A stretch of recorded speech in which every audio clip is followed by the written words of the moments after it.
हमारे पास बहुत सारे स्किल सेट होते हैं, और बहुत सारे स्किल सेट पे जब हम काम करते हैं तो एज एन पेरेंट्स हमारे दिमाग में एक क्वेश्चन घूम रहा होता है कि हमारे बच्चे में सोशल स्किल्स कैसे डेवलप होगा। अल्टीमेटम गोल हमारा सोशल स्किल्स का होता है। सालू मैम, आप भी थोड़ा बताइए कि आपके बच्चे में क्या ऐसा कंसर्न लगता है, कि आपको क्या फील होता है? सर उसका सोशल कम्युनिकेशन वीक है सर, उसको आंसर पता भी है ना तो भी वो नहीं बताता, किसी को भाग जाएगा वहां से। ओके। लेकिन हाँ, तो मैं ये मोस्ट ऑफ द टाइम ये मैं सब पेरेंट्स से जब डिस्कस कर रहा हूँ तो आपसे यही आपको भी सुनने को मिल रहा होगा कि सोशल स्किल्स में बच्चा मेरा लैक चल रहा है, सोशल स्किल्स में लैक चल रहा है। अल्टीमेटम गोल सोशल स्किल्स का नजर आता है हमें। लेकिन हम भूल जाते हैं कि सोशल स्किल्स में सारे स्किल सेट कवर हो जाते हैं। अब लास्ट हमारा गोल सोशल स्किल्स है, और सोशल स्किल्स में ही सारे स्किल सेट आते हैं, सारे स्किल सेट सोशल स्किल्स में आएंगे। तो क्या हम ये जानते हैं कि सोशल स्किल्स में भी कौन कौन से ऐसी चीजें हैं जो आती है? तो हम बात करते हैं, जैसे मेमोरी की बात करते हैं, एकेडमिक स्किल्स की, social emotional skills, executive function skills, fine motor, gross motor, auditory processing, या visual perceptual, sensory reasoning, communication, visual, social और प्ले। ऐसे बहुत सारे ऐसे जैसे स्किल्स सेट होते हैं जो, और भी बहुत सारे जैसे कोपिंग स्किल है, या क्रिएटिविटी है, या जैसे ऑर्गेनाइजेशन स्किल्स है। ऐसे बहुत सारे इमेजिनेशन स्किल्स है, math, writing writing reading skills है। ये बहुत सारे स्किल सेट होते हैं जो कि बच्चों के ऊपर हम अप्लाई कर रहे होते हैं। अब सब चीजों को मिला के, जितने मैंने स्किल सेट बताया, सब चीजों को मिला के बोलते हैं कि हाँ, ये ग्रोस, ये ओवरऑल हमारे बच्चे का सोशल स्किल बिल्ड करेगा। चाहे वो सोशल इमोशनल क्यों ना हो, वो भी सोशल स्किल्स का एक पार्ट है। अब आप ये समझिए कि हम कॉग्निशन स्किल्स की बात करते हैं ना, तो हमारे जब हम थेरेपी सेंटर जाते हैं तो हम बोलते हैं कि मेरा बच्चा ना समझता नहीं, मेरा बच्चा बोलता नहीं।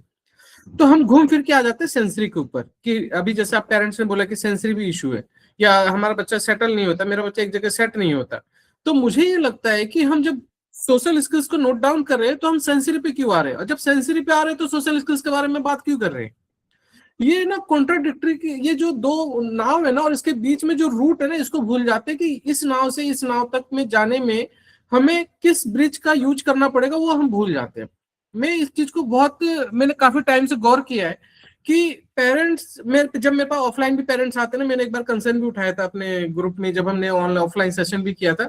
मैंने सबको एक एक पेज दिया। मैंने अल्टीमेटम जो हमारे पास आते हैं उनको, जो ऑनलाइन में है वो तो समझदार है ही है, वो तो बहुत अच्छा समझदार है, उनको समझ में आता है कि मेरे बच्चे में क्या चल रहा है। लेकिन वो पेरेंट्स जो सेंटर आ रहे थे उनको मैंने दिया, क्योंकि वो पढ़ते नहीं, समझते नहीं उतना ज्यादा, वो नहीं करते, क्योंकि आते बैठते, क्योंकि पता है सर है तो सर कर ही देंगे। लेकिन जब वो पढ़ रहे थे, जब वो मैंने उनको दिया कि चार्ट दिया, कि मैंने बोला ये लीजिए और अपने प्रॉब्लम को लिखिए, जो आपको प्रॉब्लम फील होता है। सबने तीन तीन फर्रा बना के मुझे दिया। तीन तीन पेज, चार चार पेज बना के दिया, और मेरे को इतनी एंजाइटी हुई कि मेरे को, मैं बोला कि बताओ, ये इतना नहीं समझ पा रहे कि मेरे बच्चे का रिसेंट लेवल क्या है, मुझे नेक्स्ट लेवल चाहिए जी। इनको समझाते समझाते मैं थक गया कि आप नेक्स्ट लेवल को पकड़िए, ये मत सोचिए कि आप एक साल बाद, दो साल बाद कहाँ जाने वाले। नेक्स्ट लेवल अगर अच्छा जाएगा तो फिर हम और भी आगे बढ़ सकते हैं। लेकिन आप लास्ट गोल को ध्यान में रख रहे हैं, वो एक ध्यान में रहना चाहिए। जैसे कहते हैं ना कि लास्ट ड्रीम होना चाहिए, लेकिन इनिशियल ड्रीम के बारे में नहीं पता तो लास्ट ड्रीम तक नहीं पहुंच सकते, क्योंकि स्टेप तो वहीं से जाने वाले हैं आप। तो मैं ये कह रहा था कि वो इतने फर्रे बना के दे दिए मुझे, और सबका एक ही क्वेश्चन था कि सोशल स्किल कैसे बिल्ड होगा, घूम फिर के बिहेवियर, सेंसरी और social skill, behaviour skill, sensory, social skill. मेरा इतना मैं इतना डिप्रेस हुआ उस चीज को लेके कि मैं थक गया। मैं कि यार ये क्या तरीका। फिर मैंने सोचा कि चलो मीटिंग करते, मैंने मीटिंग भी किया, और मैंने सबको समझाया भी कि ये तरीका नहीं होता लिखने का। आपको ये पता होना चाहिए था कि मेरे बच्चे में नेक्स्ट स्टेप क्या है। नहीं पता तो आप पूछिए नहीं कि हाँ नेक्स्ट स्टेप क्या फॉलो करने वाले। अब मेरे बच्चे में नेक्स्ट क्या होने वाला। आप प्ले स्किल के बारे में बोल रहे हैं, प्ले स्किल में भी कौन से स्टेप पे चल रहे वो तो पूछिए। मैं जादूगर थोड़ा ना हूँ, मैं कोई भगवान नहीं हूँ, या मैं कोई वैसा नहीं हूँ इंसान कि हाँ मैं आपके बच्चों को मैं तुरंत सोशल स्किल बिल्ड कर दूंगा। आप 6 महीने में सोशल स्किल बिल्ड कर रहे हैं। अब सोशल स्किल्स का जो प्रोटोकॉल है वो लास्ट प्रोटोकॉल है, यानी कि मेंटल एज और एक्चुअल एज में जो डिफरेंस कम हो जाता है ना, वो वाला स्किल सेट कवर होता है, वहां पे कवर होता है। आप किसी भी पेरेंट्स से पूछ लीजिए जिनके बच्चे अच्छे हैं, जो यहाँ पे अभी प्रेजेंट भी है, उनके बच्चे अगर देखेंगे ना, तो उनके बच्चे में सोशल स्किल इसलिए बिल्ड हुआ क्योंकि मेंटल एज और एक्चुअल एज में डिफरेंस कम हुआ है, तभी सोशल स्किल बिल्ड हुआ है। अदरवाइज वो हो ही नहीं सकता, मान ही नहीं सकता मैं कि हो सकता है, क्योंकि बहुत सारे स्किल सेट को कवर कर रहे हैं ना फिर उसमें आप। तब जाके सोशल स्किल डेवलप हो रहा है। लेकिन आप गैप इतना बना के लाते हैं और लास्ट गोल मांगते हैं कि सोशल स्किल बिल्ड हो जाए, और उससे पहले के स्किल्स को सेट को समझते नहीं है और ना ही उसके प्रोटोकॉल को समझते। तो हम समझेंगे कि हम कौन कौन से स्ट्रक्चर कैसे उठाए और कैसे उठाए, और हमारे लिए इजी कैसे हो, तो हम स्किल्स पे कैसे प्लान करें, हम क्या स्ट्रेटेजी बनाए कि हम सारी चीजों में पैरेलली लेके चले। तो आज हम इस बारे में डिस्कस करेंगे और डिटेल में डिस्कस करेंगे। तो बहुत सारी चीजें हैं समझने के लिए कि सोशल स्किल्स को अचीव करने के लिए बहुत सारे स्किल सेट का होना बहुत जरूरी है और बहुत सारे स्टेप का होना बहुत जरूरी है। अब मैं थोड़ा सा एक 1 बाय 1 फिर से लूंगा कि पेरेंट्स ने मुझे, मैंने बोला कौन कौन से स्किल्स में, आपने मुझे ओनली 1 स्किल्स बताया, प्ले स्किल, सोशल स्किल्स। ठीक है, मैं समझता हूँ कि प्ले स्किल, सोशल स्किल्स बढ़िया है, आपको समझ में आता है। क्या और स्किल्स के बारे में भी कभी आपने पढ़ा है? जैसे मैं आपसे बात करूंगा एग्जीक्यूटिव फंक्शन स्किल्स के बारे में, जो मैं आज डिस्कस भी करूंगा। तो यस्मिन मैम, आपने सुना है क्या? नहीं सर। रमित जी, आपने सुना एग्जीक्यूटिव फंक्शन स्किल्स के बारे में? नहीं सर, नहीं। आई थिंक किसी ने नहीं सुना है। कोई सुना है तो यस कीजिएगा, फिर हम लोग उनसे डिस्कस करेंगे। सर मैंने सुना है, मैंने इस टाइम पे पिंटरेस्ट सर्च भी किया था कि एग्जीक्यूटिव फंक्शनिंग स्किल क्या होता है, तो लेकिन वो बहुत कब डिटेलिंग। सर्च किया? पिंटरेस्ट नहीं, पिंटरेस्ट पता नहीं जो what is executive functional skill ऐसा करके सर्च किया था। नहीं, आपने ये चीज कब सर्च किया, कब आपको पता लगा इसके बारे में? आपकी एक वीडियो से मुझे ये टर्म पता चला, एग्जीक्यूटिव फंक्शनिंग स्किल। तो उसके बाद वहां पर तो मतलब यूट्यूब में तो आपसे इंटरेक्शन करने का मौका नहीं मिलता, तो जो जो टर्म मुझे नया नया लगता है तो वो मैं सर्च करती हूँ। तो पिंटरेस्ट बहुत अच्छा मतलब ये देता है, तो इसलिए पिंटरेस्ट में सर्च किया था, उसमें बहुत कुछ आया था, लेकिन उसमें ना मतलब बहुत डिटेल था, बहुत ही डिटेल था, मुझे और भी जानना था। तो इसमें इतना मतलब गहराई से मालूम नहीं चला है। जस्ट ओवरऑल जो पूरा जो एग्जीक्यूटिव फंक्शनिंग मतलब एक काम को खत्म करने के मतलब शुरू करने से खत्म करने तक जो प्रोसेस, जो स्किल जरूरत होता है उसको बोलता है एग्जीक्यूटिव फंक्शनिंग स्किल। सिर्फ इतना ही पता है मुझे। ओके, बहुत बढ़िया।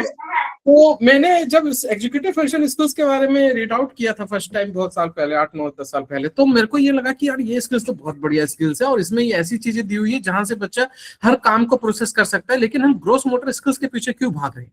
ऐसा क्या है ग्रोस मोटर स्किल्स में? तब फिर मुझे समझ में आया इसमें ना मेहनत कम है। ग्रोस मोटर स्किल्स में दिखाना, उठाना, रखवाना, चलवाना, छोड़ देना, ये तो बड़ा अच्छा लगता है देखने में। लेकिन एग्जीक्यूटिव फंक्शन स्किल्स पे जो काम हुआ उसके लिए टाइम लगेगा, उसमें स्ट्रक्चर देना पड़ेगा बच्चे को, इसके स्टेप को समझना पड़ेगा हमें, तो उसमें बहुत टाइम लगने वाला है। तो और अगर आपके बच्चे को काम करवाना सिखाना है तो दूसरी बात उसमें कमांड फॉलोइंग भी आ जाता है, उसमें ऑर्गेनाइजेशन आ जाता है, प्लानिंग आ जाता है, सेल्फ कंट्रोल, मेमोरी, सब चीज आ जाता है इसमें। लेकिन एग्जीक्यूटिव फंक्शन स्किल से एक पार्ट नहीं है। जब तक आपका बच्चा हाथ उठाना नहीं जानेगा तो ग्रोस मोटर स्किल्स पे काम करने की जरूरत पड़ती है।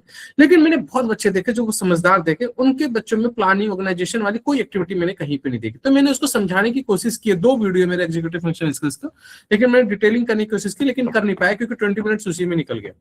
तो मैं ये कहता हूं कि जब भी आप किसी स्किल्स को सेट को तैयार करके रखो ना, या समझो कि मेरे को इस पर काम करना है, तो इसके अंदर बहुत सारे स्टेप को समझना होता है। पहले लिखेंगे, आप एक पेन कॉपी लेके बैठिएगा और जो जो मैं लिखवाता जाता हूँ उसको नोट डाउन कीजिएगा ताकि आपको इजी रहे। हम कोई वो आज पीडीएफ लेके नहीं बैठ रहे हैं, मेरे एक्सपीरियंस से अकॉर्डिंगली मैं आपको चीजें शेयर करने वाला हूँ। तो आपको क्या करना है, लिखना है component of the gross motor skills, ऐसे करके सर्च करना है, component of gross motor skills, या component of play skills, component of fine motor skills, ऐसे करके सर्च करो तो बहुत इजी रहेगा आपके लिए समझना। Component of fine motor skills, component of visual perceptual skills, इस तरीके से जब सर्च करोगे तो आपको बहुत सारी चीजें निकल जाएगी और फिर आप थोड़ा इजी हो पाओगे कि एक्चुअली में ये क्या है, कहाँ पे मेरा बच्चा काम कर रहा है, कहाँ पे नहीं कर रहा है। तो जैसे हम सर्च करते हैं कि component of gross motor skills,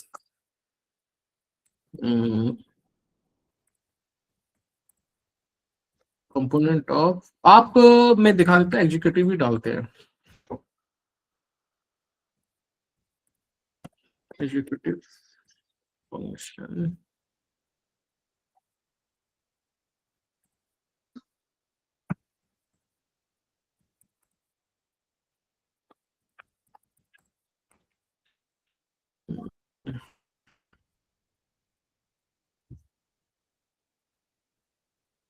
image में जाते हैं, यहाँ पे बहुत सारी चीजें निकल के आ जा रही है, इस तरीके से आपके सामने आ जाएगी।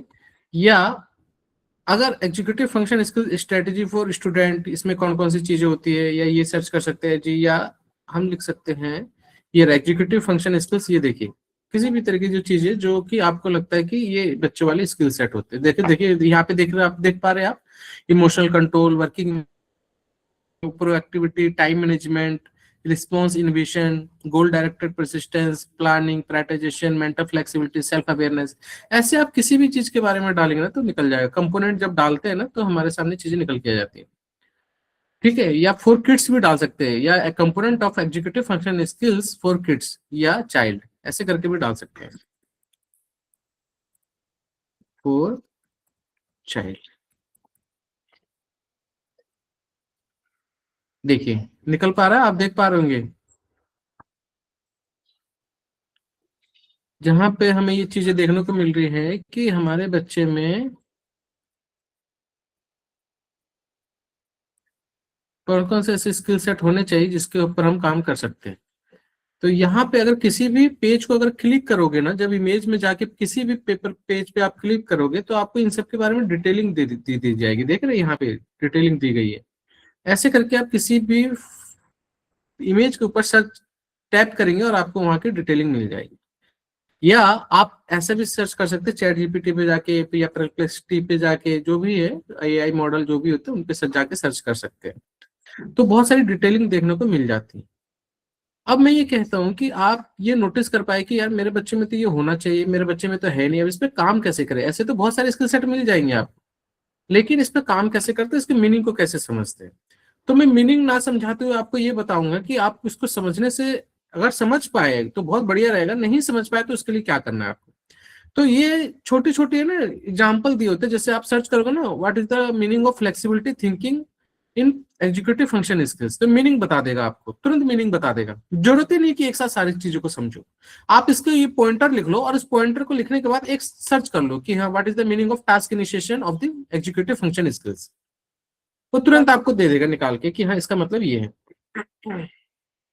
अब आप ये समझिए कि जब आपको ये सारी चीजें मिल गई, या ग्रोस मोटर स्किल्स मिल गया या कोई भी स्किल्स मिल गया, तो फिर आप क्या करेंगे, फिर आपको ये समझना है कि इसकी एक्टिविटी क्या है। तो आप क्या लिखेंगे, what is are the activity of flexibility thinking of the executive function skills, ऐसे करके सर्च करेंगे। मैं लिख देता हूं यहाँ पे,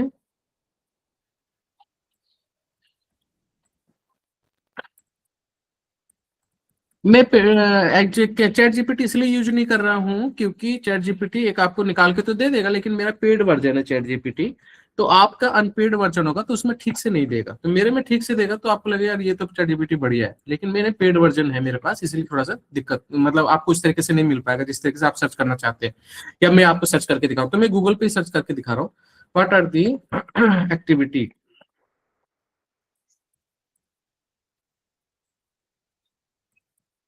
what are the activities of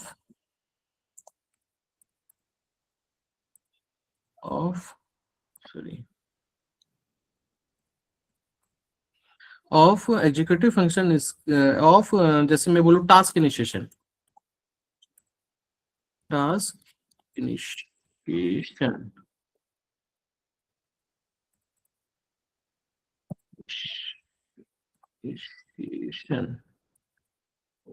task initiation of activity of task initiation in executive skills of, या ऑफ लिख लीजिए, of executive function skills for child, ऐसे करके सर्च कर लोगे आप और आपके सामने आ जाएंगी एक्टिविटी।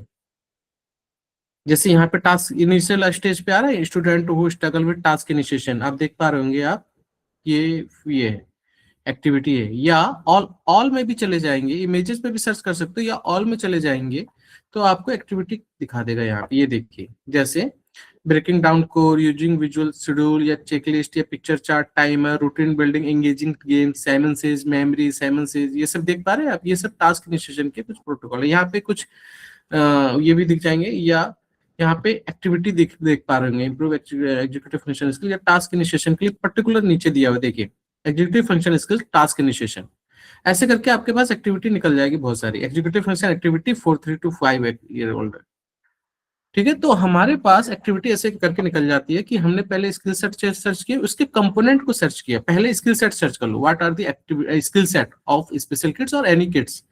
तो ऐसे करके आपके, जैसे मैं बोल रहा हूँ ना कि एकेडमिक स्किल्स होना चाहिए, सोशल इमोशनल स्किल्स होना चाहिए, बहुत तरीके के स्किल सेट आपके सामने निकल, प्रॉब्लम सॉल्विंग है, विजुअल परसेप्चुअल है, सोशल है, ऐसे बहुत सारे स्किल सेट को आपको पता लग गया। फिर आपको पता लगाना है कि हाँ इसके बीच में मतलब इसके कंपोनेंट कौन से होते हैं, तो कंपोनेंट करके सर्च कर लो आप।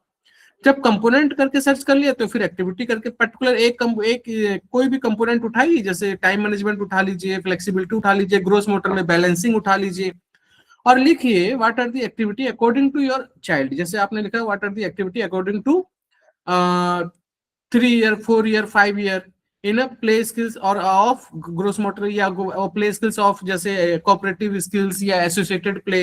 इस तरीके से आप प्ले के बारे में जैसे सर्च कर सकते हैं। तो मैं ये कहता हूं कि आप पर्टिकुलर एज फैक्टर भी डाल के, कि जैसे executive function activity for 3 to 5 years old लिखा है ना, इस तरीके से आप सर्च कर सकते हैं। आपके सामने बहुत सारी एक्टिविटी आ जाएगी और उस एक्टिविटी को सर्च कर सकते हैं। लेकिन अभी मैं एक्टिविटी बताऊंगा कि किस तरीके से एक्टिविटी क्रिएट करना है आपको। ठीक है, अब आप ये समझिए कि जब आपको कंपोनेंट समझ में आ गए, एक्टिविटी निकल के आ गई, स्किल सेट निकल के आ गए, उसके बहुत सारे पार्ट निकल के आ गए, तो अब चैलेंजेस क्या होंगे। तो अब हम आपसे मिलते हैं थोड़ा सा और वन बाय वन सुनते हैं कि आपको क्या, जब जब ये सब सारी चीजें पता भी लग गई तो इसके बाद भी आपको क्या चैलेंजेस आएंगे। ठीक है, ताकि आप मुझे बता पाए कि किस तरीके से वर्कआउट करना है। ठीक है, सो वन बाय वन लेते हैं कि अगर ये सब चीजें पता हो गई तो फिर भी क्या आपके साथ चैलेंजेस आने वाले हैं। मैत्री मैम आप बताइएगा थोड़ा सा। एक्चुअली एग्जीक्यूटिव फंक्शनिंग स्किल एक में सर। ओके चलिए, कोई नहीं, आप मिलते हैं आपसे। सालू मैम आप बताइए। सर सबसे बड़ा तो मेरा टास्क होगा उससे करवाना। यस यस सबसे मुश्किल काम तो मेरे लिए वही है सर। मेरे को नॉलेज भी होगी पर मैं इम्प्लीमेंट नहीं कर पाती हूँ, क्योंकि उससे करवाने में मेरा मगज खराब हो जाता है एकदम। करेक्ट, ये तो बहुत पॉइंटर वाली बात बोली, यानी कि हमारी साइकोलॉजी थोड़ी सी सेट होनी चाहिए, यानी कि हमें ये पता होना चाहिए कि बच्चे की साइकोलॉजी या बिहेवियर कैसे चल रहे हैं, और उसके साथ साथ हमें उस एक्टिविटी को कैसे कराना चाहिए, है ना। ये बहुत अच्छी बात बताई मैम आपने, बहुत थैंक यू सो तो मच। सर मेन कंसर्न तो यही होता है कि मेरे को भी समझ जा रहा है पर मैं उस बंदे से काम निकलवाऊं कैसे। बिल्कुल, तो इसको कैसे लेकर चलना है वो सब मैं समझाऊंगा। रमित मैम आप बताएंगे थोड़ा सा। रमित सर। हाँ सर, सबसे बड़ा टास्क तो ये होगा कि जैसे पूर्वा की अभी तक अंडरस्टैंडिंग नहीं है, तो पहले तो वो स्किल सेट अगर हम समझ भी जाएं तो पूर्वा को कैसे लेवल पता चलेगा हमारे लिए, क्योंकि ये डरती भी है। क्योंकि जैसे मान लीजिए ग्रॉस मोटर स्किल्स में बैलेंसिंग में डर जाना, तो पहले तो इसको यही नहीं पता कि उसको बैलेंस करवाना कैसे है। बिल्कुल ठीक है। यस्मीन, यस्मीन जी आप बताइए आपको क्या चैलेंजेस आएंगे। यानी कि सर बता रहे ग्रेडिंग के बारे में कि ग्रेडिंग नहीं समझ पाते कि सर की किस तरीके से स्टेप लेना चाहिए, मुझे फर्स्ट क्या करना है, सेकंड क्या करना है, ये समझ नहीं पाते। यस्मीन जी आप बताइए। हाँ सर, पर्टिकुलर स्टेप्स पता होना चाहिए सर। बिना स्टेप्स पता होने कुछ भी करेंगे तो नहीं समझ में आएगा सर। जैसे आपको activity पता लग गई, आपको स्किल सेट के बारे में, कंपोनेंट के बारे में कि किस कंपोनेंट को आप इंप्रूव कर रहे हैं वो भी पता लग गया, फिर भी क्या है तो चैलेंजेस आ रहे हैं। उसके हाथ से करवाना बड़ा चैलेंज होगा सर, क्योंकि अंडरस्टैंडिंग उतनी ज्यादा नहीं है सर। पहले के सारे स्टेप्स इमिटेशंस और स्पीच कम्युनिकेशन पे होगा तो देन इस पे अच्छे से हो पाएगा सर। कैसे, मैं समझा नहीं क्या बोल रहे हैं, जैसे कैसे कैसे मीन्स कि फिर से उसके बताइए। हाँ। अंडरस्टैंडिंग उतना नहीं है सर मीरा की, इसलिए हमको चैलेंजिंग होगा सर। इमिटेशन अच्छे से होगा तो देन इस सारे इस पे हो पाएगा सर। बढ़िया बढ़िया बढ़िया बढ़िया, ठीक है। सो अनुषा मैम आप बताइए। सर मेरा तो अगर मैं एक टास्क करने के लिए बैठी तो वो actually she doesn't follow the same way sir, she does it in her own way.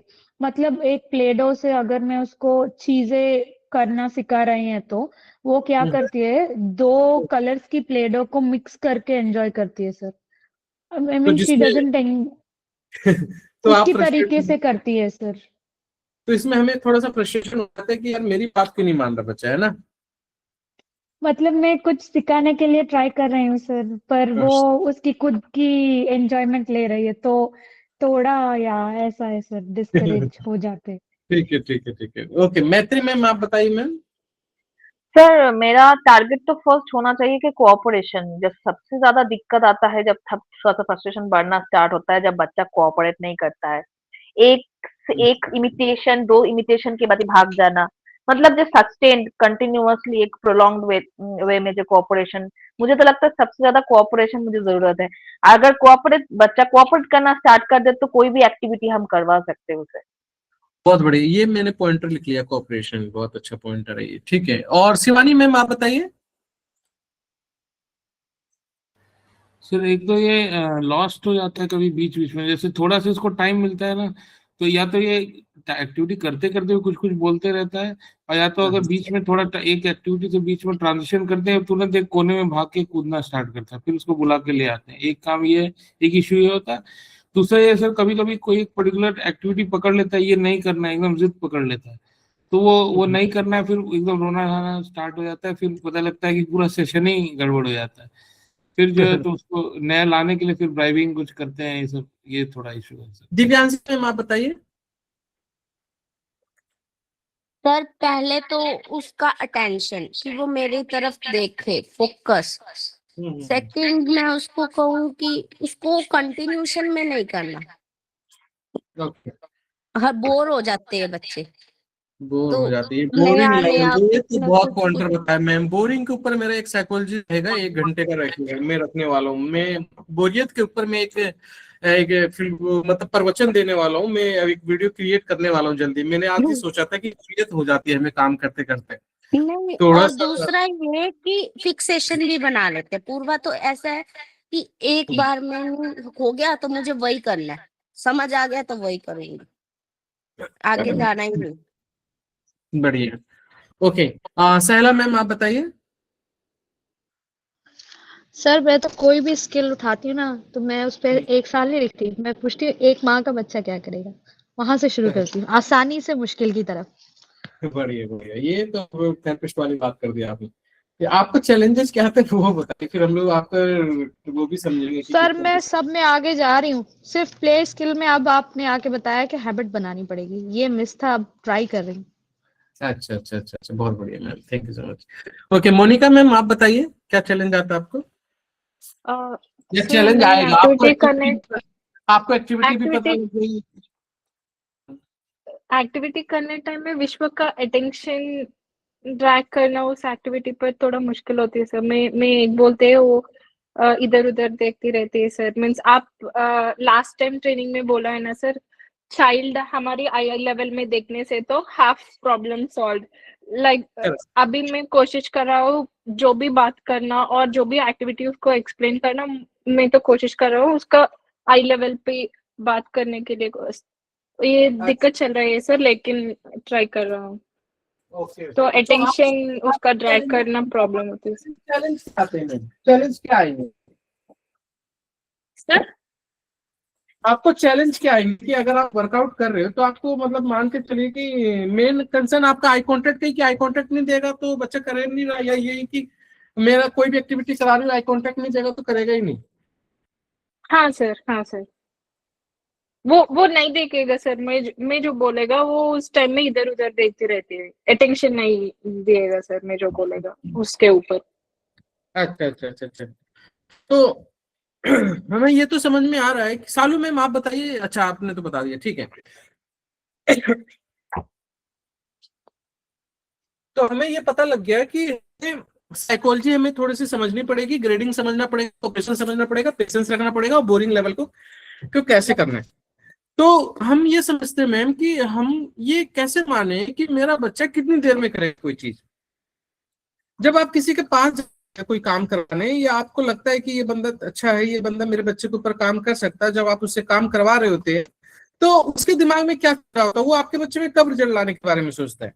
क्योंकि आपने काम किया और आप चाहते हैं कि मेरा बच्चा करे, तो करे तो कितनी देर में करे, इसको ना मेंशन जरूर कीजिएगा कि करे तो कितनी देर में करे। हम कब तक पेशेंस रखें कि मेरा बच्चा इतनी देर में करना चाहिए, मेरे को इतना मेहनत करना चाहिए, इतने देर के बाद मेरा बच्चा नहीं करेगा, या मेरे बच्चे को छोड़ देना चाहिए, मेरे बच्चे को दूसरी तरीके से कराना चाहिए। ये बहुत बड़ा कंसर्न है, इसी को मैं साइकोलॉजी कह रहा हूँ कि आपको ये कैसे फील होगा कि मेरा बच्चा जब कोई काम कर रहा है तो हाँ अब इसके बाद मैं रिलैक्स हो सकती हूँ, या नहीं कर रहा तो चलो और एफर्ट लगाया जाए, या इतना एफर्ट लगाऊंगी तो मेरी बात बन जाएगी। तो आप क्या करते हैं इसके चक्कर में, ये 2-3 चीजें समझते हैं कि आप ये ध्यान रखिए कि आपके बच्चे का मेंटल एज क्या है और आपके बच्चे में अटेंशन लेवल क्या चाहिए। कुछ ड्यूरेशन तक किसी काम को करवाना पड़ता है। अब मैं ये बताऊं मैम आपको कि एक बच्चा है 5 साल का, उसका अटेंशन पावर चाहिए था 10 से 15 मिनट, लेकिन जब आपका बच्चा किसी एक्टिविटी को कर रहा है तो उसके 1 स्टेप को भी नहीं समझ पा रहा, तो उस 1 एक्टिविटी स्टेप को समझाने के लिए आपको कम से कम कितने मिनट का टाइम चाहिए, बच्चे का अटेंशन लेवल चाहिए 2 मिनट का उस 1 स्टेप की एक्टिविटी को। अब आप ये समझिए कि किसी भी 1 स्टेप को समझाने के लिए मेरे बच्चे को 2 मिनट चाहिए, और उस 2 मिनट को खींचने के लिए, उस 2 मिनट का टेंशन को लेने के लिए मुझे कम से कम कितनी देर लगा, 1 घंटा। तो मुझे ना उसके साथ 1 आवर इसके साथ अटैच होना पड़ेगा, इसके साथ मुझे इंगेज होना पड़ेगा 1 आवर। समझ पा रहे हैं आप? जैसे मेरा बच्चा 3 साल का है और वो कम से कम 2 स्टेप लेता है या 3 स्टेप कर लेता है, तो 3 साल के 3 मिनट का टेंशन होना चाहिए, लेकिन उसके स्टेप कितने, 2 ईयर के अकॉर्डिंग। तो 2 ईयर के अकॉर्डिंग उसको मैं साथ क्या लूंगा, 4 मिनट का टेंशन लूंगा। उस 4 मिनट का टेंशन के लिए मुझे क्या करना पड़ेगा, कम से कम मुझे 10-15 मिनट लगना पड़ेगा, या शायद मुझे आधे घंटे लगना पड़ेगा, शायद 1 आवर लगना पड़ सकता है, शायद ये 2 आवर भी लगना पड़ सकता है। लेकिन मैं ये मानता हूं कि अगर आपको 4 मिनट का टेंशन चाहिए ना, तो आपका बच्चा 15 से 20 मिनट में टेंशन दे देता है, या चाहे किसी भी स्टेज का बच्चा हो। 10 to 15 मिनट आपको कोई काम करना है लगातार, या चाहे रिस्पॉन्स करे या ना करे, बस आपको ये चाहिए कि खुद से कितना ट्राई किया, खुद से कितना फोकस किया। तो 4 मिनट का अगर अटेंशन दे दिया उसने, 3 साल के बच्चे ने, या 2 स्टेप कर रहा है तो बच्चे ने, स्टेप के बारे में ध्यान रखो कि मेरा बच्चा 2 स्टेप कर रहा है, तो 2 स्टेप का मतलब क्या होगा, 2 ईयर। तो 2 ईयर के अकॉर्डिंग कितना स्टेप मेंटल एज होना चाहिए था उसका, 4। तो 4 मिनट तक आपको काम करना है। अब 4 मिनट से ज्यादा काम करोगे तो 4 मिनट देगा ना। आप काम कर रहे हो ये जरूरी नहीं है, उसका अटेंशन कितना ले पा रहे हो वो जरूरी है। तो मैं कई बार पेरेंट्स को बोलता हूं कि आप है ना उसको एफर्ट लगाना सिखाइए, एक्टिविटी मत सिखाइए उसको। अगर एक्टिविटी सिखाइए ना तो आप फ्रस्ट्रेट हो जाएंगे। आप ये सोचिए कि मेरा बच्चा किसी काम में कितना इंगेज हो, एंगेजमेंट के बारे में सोचिए। एक्टिविटी ना बच्चा खुद से सीखता है मैम और सर। तो खुद से कैसे सीखता है बच्चा, जब वो ध्यान देगा, एनालिसिस करेगा, एफर्ट लगाएगा, थोड़ा सा ट्राई करेगा अपने आप भी। लेकिन आपका बच्चा बिल्कुल फोकस नहीं है तो आपका बच्चा बिल्कुल ट्राई नहीं करेगा और आप फ्रस्ट्रेट हो जाएंगे। तो आपको करना है क्या, 1 स्टेप ही कराओ, कोई जरूरत नहीं। 1 स्टेप को ही कम से कम आपको, अगर 2 मिनट का अटेंशन होना चाहिए था 1 स्टेप पे, तो आपको कम से कम 10 से 15 मिनट कराना है उसका 2 मिनट का अटेंशन खींचने के लिए, 2 मिनट का अटेंशन उस पर बच्चे को बना के रखने के लिए।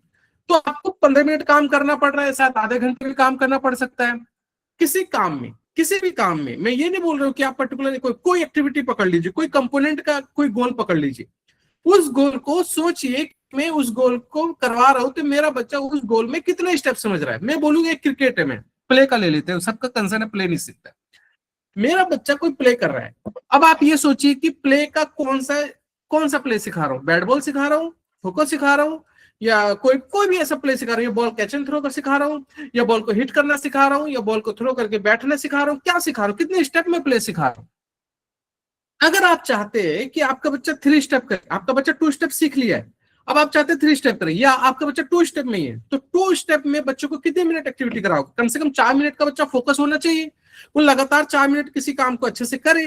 तो अच्छे से फोकस खींचने के लिए आपको अगर आधे घंटे का काम करना पड़ रहा है तो आधे घंटे काम कीजिए, 1 आवर काम कीजिए, लेकिन उसका फोकस कम से कम आप खींच लीजिए कि वो मेरा बच्चा 4 मिनट तक बच्चा अलर्ट रहे। अब उसमें बच्चा बिहेवियर भी दिखाएगा, हरकत भी होगा, लेकिन आपको ये मेंशन नहीं करना है कि हाँ ये बच्चा देख नहीं रहा, नोटिस नहीं कर रहा। 4 मिनट इसलिए बोला गया है क्योंकि 4 मिनट लगातार आपके बच्चे का अटेंशन खींचना है, उसमें आई कांटेक्ट भी होना चाहिए, अलर्टनेस भी होना चाहिए।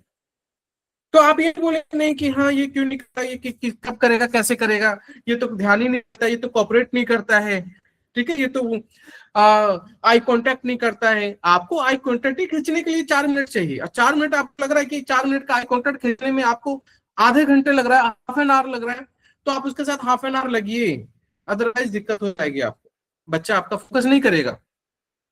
या चाहे कोई भी बच्चा हो मैम, कोई भी बच्चा हो, किसी स्किल्स में अगर आपको चाहिए परफेक्शन, तो उस परफेक्शन को बना के रखने के लिए रेपिटेशन का होना बहुत जरूरी है। अब रेपिटेशन का होना बहुत जरूरी बोल देते हैं हम लोग, तो बहुत इजी तरीके से मैंने बोल दिया कि रिपीट करो, घर पे रिपीट करो। लेकिन रिपीटेशन के साथ एक साइकोलॉजी यूज होती है, बोरियत। ये बहुत जरूरी है समझना। प्लीज अभी है ना छोड़ के मत जाइए, कोई भी है ना स्किप मत कीजिए, बहुत इंपॉर्टेंट पॉइंट बता रहा हूँ, क्योंकि आई थिंक ये कोई बताता है, अब मेरे को लगता है कि इस पे समझ होनी चाहिए हम पेरेंट्स को, कि मेरा बच्चा किसी भी काम को कर रहा है, ठीक है ना, और वो 2 मिनट का अटेंशन दे पा रहा है क्योंकि 2 स्टेप कर रहा था या 1 स्टेप कर रहा था, और उस 2 मिनट का अटेंशन को बना के रखने के लिए मुझे उसके साथ काम करना पड़ा कम से कम आधे घंटे, तो मैं आधे घंटे काम करूंगा, हाफ एन आवर काम करूंगा, क्योंकि 2 स्टेप बहुत बड़ी चीज है अपने आप में, क्योंकि 2 स्टेप से 3 स्टेप, 3 स्टेप से 4 स्टेप आने में ना 1 ईयर का टाइम लगता है। और आप सोच रहे कि आधे घंटे मेरा बच्चा 2 स्टेप सीख जाएगा? एक बच्चा 1 स्टेप फॉलो करता है, 2 ईयर का बच्चा 2 स्टेप फॉलो करता है। तो 2 स्टेप तक जाने के लिए उसको ना वो कितना टाइम लेता है वो सोच के देख लो आप, 1 ईयर का टाइम लेता है, और आप आधे घंटे में क्लियर करने की कोशिश करते हैं, हम 10 दिन में क्लियर करने की कोशिश करते हैं। तो ये हम कितनी बड़ी गलती करते हैं कि बच्चे को तोता बनाने की कोशिश कर रहे हैं। हम 2 स्टेप ही करें, लेकिन 2 स्टेप तो वेरिएशन के साथ भी तो करेंगे ना, नहीं तो वो बच्चा फ्रस्ट्रेट होगा। फ्रस्ट्रेट क्यों होगा? क्योंकि एक ही मूवमेंट कर रहे हो, और एक मूवमेंट में सीख भी गया ना, और उसी में लगा के तो फिक्सेशन डेवलप हो जाएगा।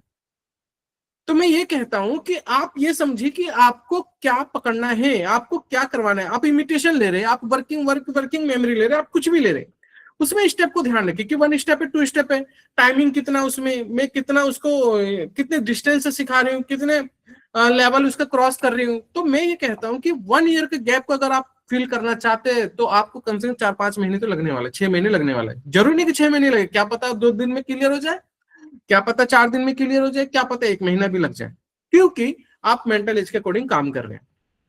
आप 2 स्टेप ले रहे हैं, 2 स्टेप से आप किस तरफ जा रहे हैं, 3 स्टेप की तरफ। 2 स्टेप से 3 स्टेप जाने के लिए बच्चों को बहुत एफर्ट लगाना पड़ता है, और बच्चे को एफर्ट लगवा के रखने के लिए आपको रेपिटेशन देना पड़ेगा, ताकि उसका एक हैबिट पैटर्न बने। और हैबिट पैटर्न जब बच्चा बन जाता है, यानी कि बच्चा एक समझ जाता है कि हाँ मुझे 3 स्टेप कैसे फॉलो करना है, फिर उसी स्टेप में वेरिएशन डालते, ताकि वो फिक्सेशन ना बन जाए, ना कि बच्चा एडिक्शन में चला जाए। नहीं तो बच्चा वही काम करता रह जाएगा और आपको अदर स्किल्स में इंप्रूवमेंट देखने को नहीं मिलेगा। तो ये बोरियत लेवल का मतलब क्या होता है? मेरे पास पेरेंट्स आते हैं, वो बोलते हैं कि सर कहीं बोरियत नहीं हो जाएगा, कहीं बोर तो नहीं हो जाएगा। किसी का भी कोई क्वेश्चन हो तो लिख लीजिएगा, फिर मैं स्टार्ट करूंगा। अगर पेरेंट्स फिर कनेक्ट करते हैं मुझे कि सर इसको बार बार कराऊंगा एक ही चीज, तो बोर नहीं होगा? बोर कब होते हैं इसको समझ लेते हैं। बोर एक मेंटल लेवल पे होते हैं, एक रेपिटेशन लेवल पे कहा जाता है कि बोर हो जाते हैं, कहा जाता है, लेकिन होते हम मेंटल लेवल पे ही, फिजिकल लेवल पे कभी बोर नहीं होते। फिजिकल लेवल पे कभी बोरियत नहीं होती, होता हम दिमाग से ही। बोर का मतलब दिमाग के ही खेल है सारा। जब हम बोर हो रहे होते हैं ना, तो हम न्यू एक्सेप्ट करना चाहते हैं कि मुझे कुछ न्यू चीजें मिले। अब ये न्यू चीजें कब मिलेगी? जब मैं 1 स्टेप को ही मैं बहुत अच्छे से समझ चुका हूँ, या 2 स्टेप या 3 स्टेप, जितने भी स्टेप मेरे की एबिलिटी है वो या जो आपने सिखाया है वो सीख चुका हूँ, अब फिर भी उसमें लगातार यूज काम करवाया जा रहा हूँ, तो बच्चा बोर फील कर सकता है। एक दूसरा, बोर कब फील करते हैं? जब हमें पास्ट वाली चीजें, जैसे मैं बोलूं कि न्यू जो मैं कराने जा रहा हूं बच्चे को, वो मिलती जुलती चीजें ना लगे। जैसे मैं बोलूं कि मैं आपको एक मूवी दिखा रहा हूं जो बिल्कुल आपके समझ में नहीं पल्ले पड़ रही, लेकिन एक मूवी दिखा रहा हूं वो स्पाइडरमैन वाली, जो कि आपने देखा है और जो कि आपको अच्छा लगता है, या कोई भी ऐसी मूवी जो आपको अच्छी लगती है। अब मैं वो मूवी दिखाऊंगा तो आप बहुत एंजॉय से देखोगे। लेकिन अगर मैंने आपको वो मूवी दिखाई जो आपने कभी देखी ही नहीं, जो जिससे आप लिंक नहीं कर पा रहे, तो उसमें आप बोरियत फील करोगे। बोरियत को बहुत अच्छे से समझ लेना। तो बोरियत कब होती है? जब हम न्यू पास्ट में, जब पास्ट वाली चीजें बहुत ज्यादा रिपीट करने लग जाते हैं, या हमें नई चीजें दिखाई जाए और मिलती जुलती पास्ट से लिंक ना हो, तो हम बोरियत फील करते हैं। अल्टीमेटम हमारा जो माइंड है ना, वो बोरिंग कब फील करता है? जब हम पास्ट से लेके हम पास्ट वाली चीजों को रिपीट करते जाते हैं। और बोरियत कब फील नहीं होता? जब हम नई चीजों को देखते हैं लेकिन वो पास्ट से मिलती जुलती हो। बिल्कुल नई चीजें भी बोरियत बना देती है हमें, मतलब बोर कर रही होती है हमें। तो बोरिंग लेवल को समझने के लिए आपको यह भी समझना पड़ेगा कि हम रेपिटेशन को ना बना के रखते हैं, रेपिटेशन में बोरियत नहीं होती। लेकिन जब आप वेरिएशन नहीं डालते, कोई चीज सीख जाते हैं और सीखने के बाद वेरिएशन नहीं डालोगे, तो एक्चुअल में वही बोरियत होती है, और जिसको हमें तोड़ना चाहिए, जिसको हमें ब्रेक करना चाहिए बच्चों में। बड़ों की अकॉर्डिंगली साइकोलॉजी अलग होती है कि हमें खाली जब बैठते हैं ना, जैसे मान के चलो हम बोर हो रहे हैं और हम बोलते हैं यार यार कोई मजा नहीं आ रहा, यार चीज अच्छी नहीं, तो हम घूमने चले जाते हैं, हम पास्ट में चले जाते हैं। मैं बड़े के हिसाब से बता रहा हूँ, अभी थोड़ा बड़े के हिसाब से ले, फिर अब छोटे के हिसाब से आऊंगा फिर से। जैसे मैं साइकोलॉजी पढ़ रहा था, मैंने किसी फिलोसफर को पढ़ रहा था, तो मेरे बहुत अच्छा लगा उसका थिंकिंग कि वो बोलते हैं कि हम बोर हो जाते हैं बहुत जल्दी, और जब हम बोर हो जाते हैं तो हम ऐसे काम करने लग जाते हैं जो हमारे पास्ट से रिलेटेड है, और वो फिर बोरियत है। जैसे मैं बोलूँ कि घूमने चले गया, पिक्चर देखने चला गया, या मैं कहीं पे रेस्टोरेंट में चला गया, बच्चों को लेकर घूमने चला गया, या मैं 4 लोगों को ड्रिंक कर लिया, या मैंने शराब पीने चला गया, सिगरेट फूक लिया, मैंने कुछ भी कर लिया। अब मैं अपने बोरिंग लेवल से हटने के लिए, जो मैं अभी कर रहा था उस लेवल से हटने के लिए मैं फिर से पास्ट में चला गया, और वो भी एक बोरियत है। जब मैं उसको लगातार, क्योंकि मैंने चेंजेस कर रहा हूँ, थोड़ा सा चेंजेस कर रहा हूँ, लेकिन वो पास्ट से रिलेटेड ही है, वो पास्ट वाली चीजें ही कर रहा हूँ। अगर आपको रियल हैप्पीनेस चाहिए जो आपको बोरियत से ऊपर जाए, जो आपको बोर ना करे, इसके लिए आपको शांति से बैठना पड़ेगा।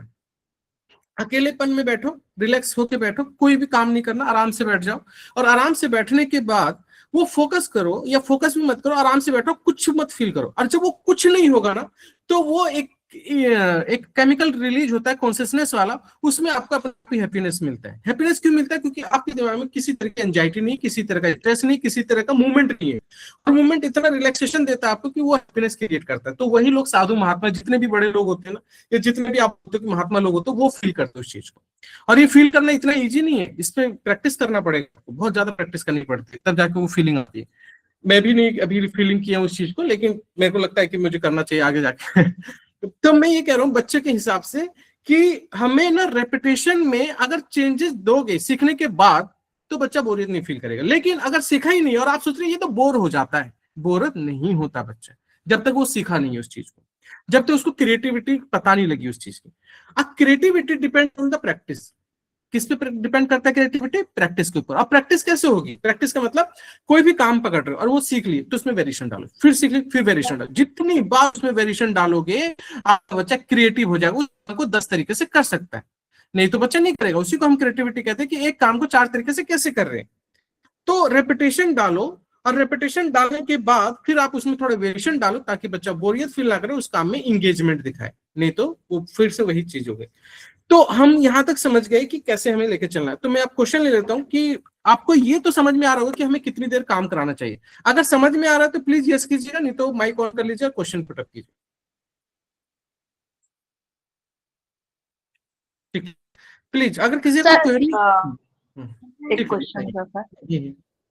सर जैसे मैं बहुत दिन से कोशिश कर रहा था कलरिंग के ऊपर, ठीक है, तो बहुत सारे बच्चे कलरिंग में बहुत इंटरेस्ट लेते हैं, और कलरिंग ऐसा एक ये है ना, बच्चे में सिटिंग टॉलरेंस अच्छा लेवल पे आ जाता है जो बच्चे कलरिंग में इंटरेस्ट होता है।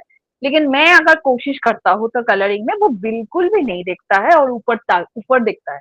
मैं उसका हाथ पकड़ के अगर कलरिंग करवाता हूँ तो वो ऊपर दिखता है। तो इसमें जो ये जो बहुत ही बेसिक सा चीज है, अगर कलरिंग, तो इसमें तो रिपीटेशन, मतलब जितना भी बहुत दिन से हो रहा है कि मैं प्रैक्टिस करवा रही हूँ रिपीटेशन, लेकिन उसका इंटरेस्ट डेवलप नहीं हो रहा है। तो इसमें क्या मेरे तरफ से कुछ गलती हो रहा है? ये मुझे समझ में नहीं आ रहा है। बहुत बढ़िया क्वेश्चन है। मैं यहाँ पे क्वेश्चन का आंसर दे देता हूँ, फिर नेक्स्ट पे आऊंगा, मैं दूसरे पेरेंट्स पे आऊंगा।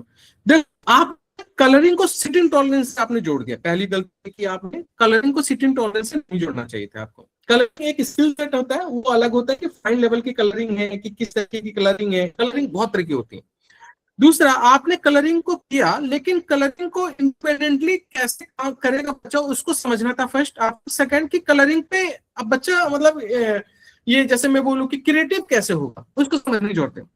बिना क्रिएटिविटी के बच्चे में इंटरेस्ट डेवलप हो नहीं सकता। अब इंटरेस्ट बनता कैसे? जैसे मैंने बताया कि एक काम किया आपने, और एक काम किया और आप उसमें कुछ नया डाल रहे हो। नया डालने के बाद बच्चा अचीव कर जाता है, तो उसमें बच्चे का इंटरेस्ट बनने लग जाता है, क्योंकि उसको फील होता है कि अचीव किया मैंने। कई बच्चों को फील होता है, कई बच्चों को नहीं फील होता है। जितने भी हमारे बच्चे होते हैं, कई बच्चों को फीलिंग होती है कि मैंने कुछ अचीव किया है, कई बच्चों को नहीं होती फीलिंग, बस वो काम करते चले जाते हैं। तो काम करते चले जाते हैं, तो उनका टारगेट को अगर वो फिनिश कर लेते, उस एक्टिविटी को कर लेते, तो वहां पे रिवॉर्ड मेथड का यूज करना पड़ता है कि हाँ कुछ अचीव किया, ये लीजिए, ये स्टिकर लीजिए, ये टोकन लीजिए, ये मेथड लीजिए, या प्लेजर लीजिए। इस तरीके की चीजें के साथ कनेक्ट करते हैं। आज ही मैं एक चीज बता रहा था एक बच्चे पे, अपने थेरेपिस्ट को, कि वो 2 बच्चे पकड़े उन्होंने, 2 बच्चों को वो करा रहे हैं, विन एंड लूज का कॉन्सेप्ट सिखा रहे हैं। तो विन एंड लूज का कॉन्सेप्ट सिखाने से पहले उस बच्चे को ये लास्ट में पता होना चाहिए कि अगर मैंने ये काम फिनिश किया और जल्दी फिनिश किया तो मुझे क्या मिलेगा और मेरे का लूज क्या होगा। तो मैंने उनको बोला कि जो इसका मन पसंदीदा आइटम है, यानी कि जो वो बहुत ज्यादा लाइक करता है, उसको दीजिए। तो चिप्स चाहिए उसको, बिस्किट चाहिए, जो भी चाहिए, छोटा पॉइंटर दीजिए और उसको दीजिए जो मतलब कि उसको बहुत नीड हो रहा हो, उसको नहीं मिले दूसरे को मिल जाए। और उसको ये पता होना चाहिए कि मैं अगर इससे पहले ये वाला काम फिनिश कर दिया तो ये मुझे मिलने वाला है, और उसको करने दीजिए। कभी कभी करने दीजिए, काम फिनिश होने के बाद दीजिए, कभी मत दीजिए। तो नहीं मिल रहा ना, तो सामने वाले को उसके दिख रहा होगा और सामने वाले के फेस में दिखाई कि उसे खाने को मिल रहा, वो मारेगा, वो झपट्टा मारेगा, वो जल्दीबाजी करेगा उसको लेने के लिए। लेकिन वो उसको थोड़ा सा इंगेज हो पाएगा कि हाँ मेरे पास चीजें नहीं आ रही है, मुझे चाहिए। तो बोलेंगे भाई तुम पहले फिनिश करो तभी मिले, मिले। और जब बार बार उसकी कभी मिल नहीं मिली, दूसरे को मिल जा रही है और बार बार दूसरे को ही मिल रही है, मुझे नहीं मिली, तो उसको फिनिश करवाओ वहां पे, पता लगे कि फिनिश हो रहा है, जब भी मिल रहा है। तो बोले जल्दी करो तो जल्दी मिल जाएगा। तो वहां से कंपेरिजन बनता है। आपके पास कार है, मेरे पास कार नहीं है। आपके पास एरोप्लेन नहीं है, मेरे पास एरोप्लेन है। आप कार देखते हैं, मैं एरोप्लेन देखता हूं। अब आप ये सोचिए कि आपके पास, बच्चे के पास पेंसिल है, एक बच्चे के पास पेंसिल नहीं है, तो वो बोल रहा है तेरे पापा ने ये अच्छी पेंसिल है। क्यों बच्चे ने कंपैरिजन किया? क्योंकि उसके चेहरे पे स्माइल थी उस पेंसिल को लेने के बाद। तो सामने वाला बोलेगा नहीं नहीं मुझे भी। यही कार और साइकिल में होता है। जैसे आपने किसी की कार देखी, बड़ी अच्छी कार है यार, कभी लेंगे यार, कभी होगा तो देखेंगे। आपने चेहरे पे खुशी देखी उसके, अगर वही देखते कि कार में बैठकर वो रो रहा है, परेशान हो रहा है, इरिटेट हो रहा है, यार नहीं चाहिए, ऐसी कार नहीं चाहिए, हम कंपैरिजन करते। कंपैरिजन में हम उसका डिस्टेंस बनाते हैं, और डिस्टेंस में हमें ये लगता है कि ये पेन हो जाएगा मेरे लिए, तो मैं इसमें इंटरेस्ट नहीं लूंगा। जिसमें अगर नहीं पेन है तो हम उसको एक्सप्लोर करने के लिए, मुझे उसमें एंगेजमेंट पाने के लिए कंपैरिजन करूंगा। उस कंपैरिजन में मेरा हैप्पीनेस क्रिएट होगा। तो इंटरेस्ट बनता है कंपैरिजन के बेसिस पे। फिर बनता है डिजायर, यानी कि नीड बनता है कि नीड क्या है मेरी। अब वो नीड बनेगा क्या, क्योंकि आपके पास क्या मेरे पास नहीं है, और जो आपके पास है जो मेरे पास नहीं है उसके लिए मैं डिजायर बनाऊंगा, और फिर मैं इंटरनली एक इमेजिनेशन वाला हैप्पीनेस बनाऊंगा। और ये हम सब में होता है। मैं जो रियल हैप्पीनेस की बात कर रहा था ना, कि अकेले में बैठ के हैप्पीनेस क्रिएट करो, वो रियल हैप्पीनेस है। नहीं तो जितने भी थिंग्स वाली चीजें वो इंटरेस्ट बनाएगी आपका, क्योंकि शॉर्ट लेवल पे बनाती है इंटरेस्ट। अगर परमानेंट है तो वो तो अलग चीज है, फिलोसफी अलग है। लेकिन अगर शॉर्ट लेवल पे इंटरेस्ट बनाए तो आपके बच्चों को पता होना चाहिए कि सामने की नीड, मेरी नीड क्या है। और वो नीड कैसे समझ में आएगी कि मुझे वो चीज नहीं मिल रही, उसके चेहरे पे हंसी है। तो मैं ये कहता हूं कि अगर फेस रीडिंग पढ़ने आ जाए, इमोशनल स्किल्स आ जाए, या सोशल इमोशनल स्किल्स बच्चे में आ जाए, तो इंटरेस्ट डेवलप हो जाता है, क्योंकि नोटिस करने लग जाता है। नहीं तो बच्चों को घसीटवा लो, खूब घसीटवा लो, बच्चा अपना पैटर्न बनाता है, उस पैटर्न में इंटरेस्ट बना लेता है, और हैबिट इंटरेस्ट बन जाता है। जैसे मोबाइल देखना बार बार इंटरेस्ट बन गया बच्चे का। इंटरेस्ट क्यों बन गया? क्योंकि पास्ट में जाना हर किसी का एक इंटरेस्ट हो गया, किसी का भी इंटरेस्ट। जैसे मैंने कहा ना, एक चीज छोड़कर क्या करेगा, पास्ट में जाएगा। जैसे अब मैं बोर हो रहा हूँ, अभी मैं वो देख के आपके सामने बैठ के, और मेरे को मजा चाहिए, और मैं मजे के लिए मैं बाहर गया, दोस्तों के साथ सुट्टा मारने लग गया, तो वो मैं क्या करूँ, पास्ट में चला गया। तो बच्चे में इंटरेस्ट कैसे बनाता है? जब उसका हैबिट पैटर्न हो, और उस हैबिट पैटर्न में एक छोड़ के दूसरा, जो वो पहले, जैसे मैं बोलूं कि आप ड्राइंग करा रहे थे, ड्राइंग में उसको हैबिट नहीं बन पा रहा, उसको कनेक्ट नहीं कर पा रहा कि मुझे बार बार क्या करना है, एक ही चीज नहीं कर रहा वो।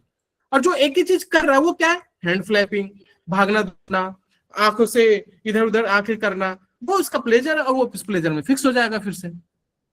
तो मैं ये कहता हूं कि अगर किसी बच्चे में, अगर आपको चाहिए कि इंटरेस्ट बने, तो इंटरेस्ट इतना जल्दी ऐसे नहीं बने। इंटरेस्ट बनाने के लिए आपको किसी काम में क्रिएटिव करना पड़ेगा, आपको एक काम को 4 तरीके से करवाना पड़ेगा, ताकि आपका बच्चा उसमें इंटरेस्ट बना सके।